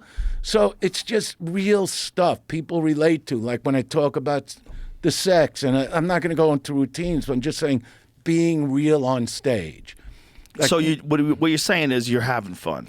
I'm having a blast with this, and Beautiful. I'm doing too much actually. Where are you working out primarily? All over the country. Like I just did, showing places and just going out? I just did Edmonton. I just did Minneapolis. I just did Arizona. Right, that's where you're performing. I'm going to but Dallas are you next. working out anywhere? Are you going up at the store? Are you going No, because up anywhere? I've been in New York mostly. So sometimes I stop in at the Cellar, but I'm working and doing so many fucking shows with Eleanor. I mean, it's just like, oh, look at this hotel room. It's every city, the hotel.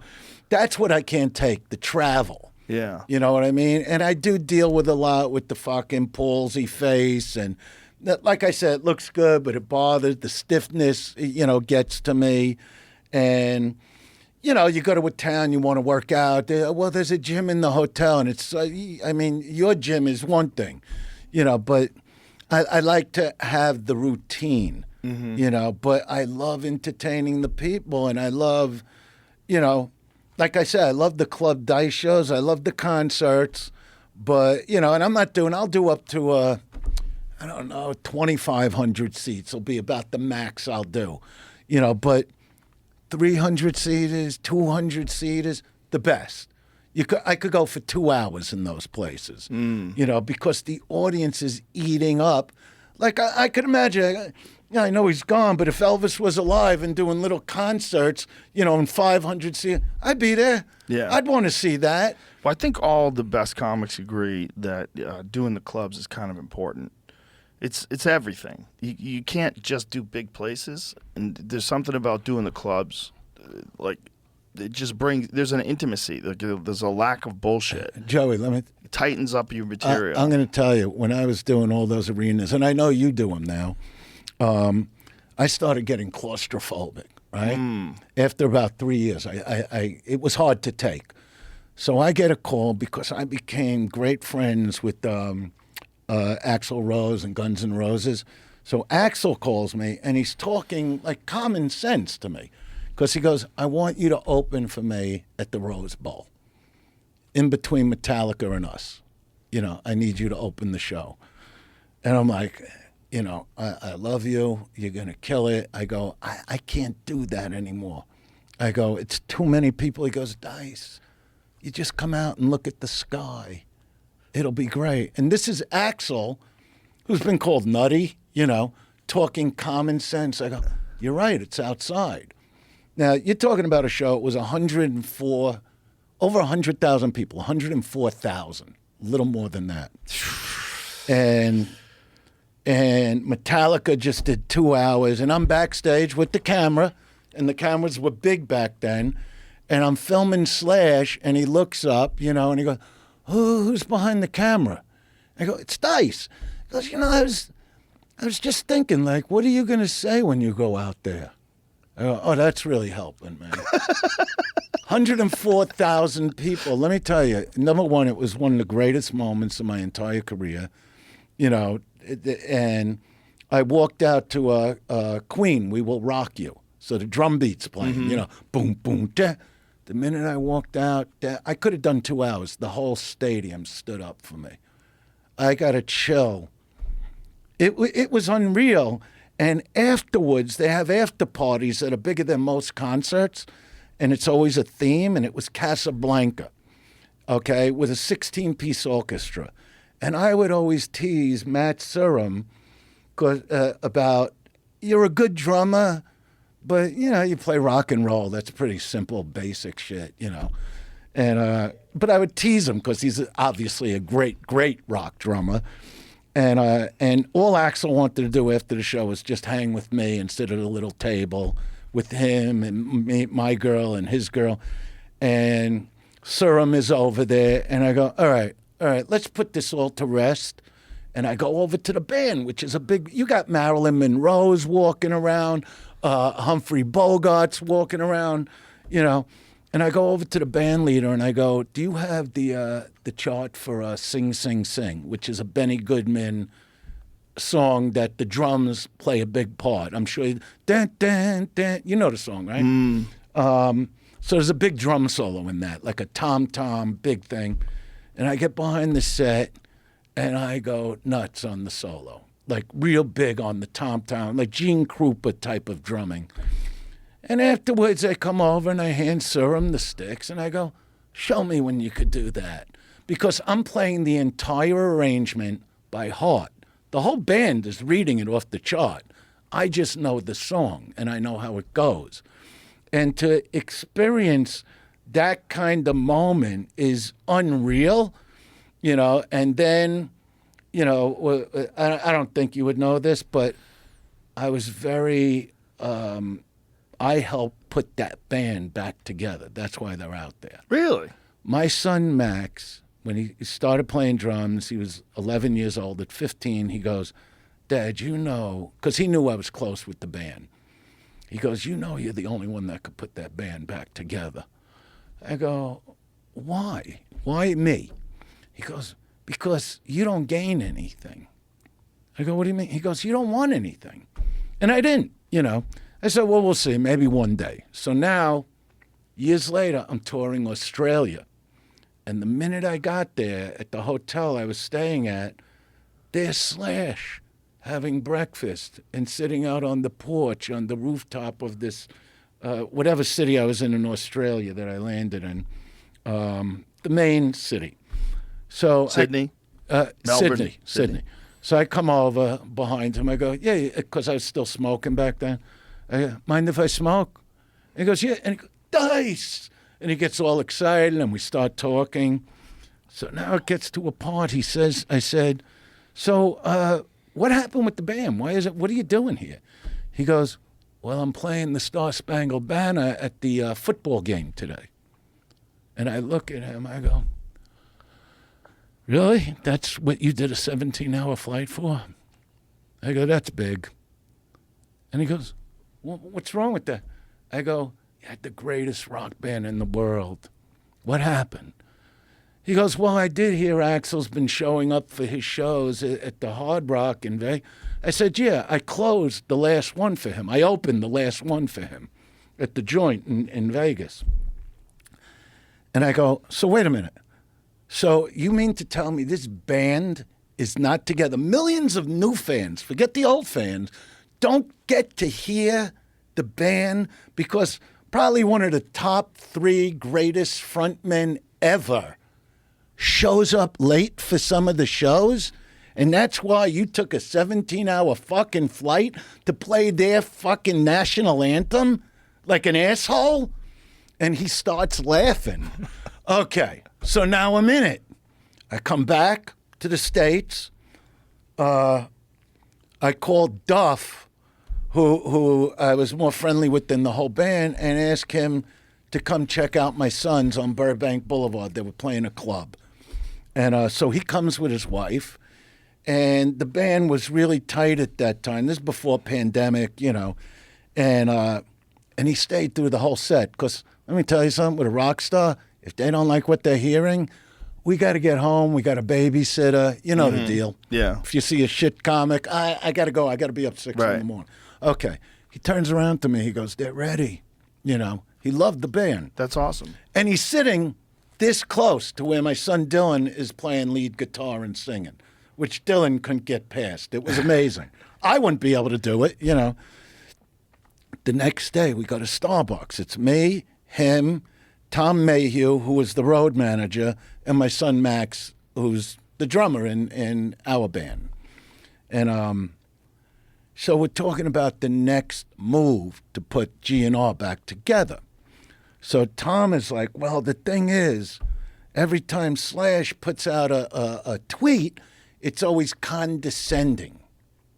I said, well, that's what's got to get fixed, because Duff was all in. You know, he's just a regular great guy, one of the greatest bass players. I love him. And so now Slash puts out the tweet that Axl's one of the greatest, you know. Next thing you know, I'm at the Troubadour with my sons and the VIP, seeing their first show ever, where Axl, you know, broke his ankle during that show and kept going. Nobody knew he broke it. You know, he fell off the fucking speaker that he stands on. But it always just brings me a lot of joy that they put that band back together, because they're so incredible. You know, it's like millions of people. That's them and at the Troubadour. Yeah, I was at that show. I was in the balcony. We could all thank Dice. You know, well, the only one I ever talked to about was Rolling Stone. I never needed, you know, really people to know that. I just get a lot of joy because my sons know. Listen, it's great. I'm a giant fan. They're fucking awesome. Yeah, they were fucking awesome. That was my favorite lifting music. So that exactly. Welcome to the Jungle. Exactly. Jungle, Paradise City. Oh my God. So many Sweet Child of Mine. Come on, man. Yeah, they had some jams. Yeah. Dice, I got to wrap this up. All right, let's wrap it up. I got to get out of here. I appreciate you. I love you very much. Thank you for coming here. Let's go. I got to leave too. Dice Clay, ladies and gentlemen. Yeah, me and Jerry are going to go eat some. All right. Bye, everybody. Take care.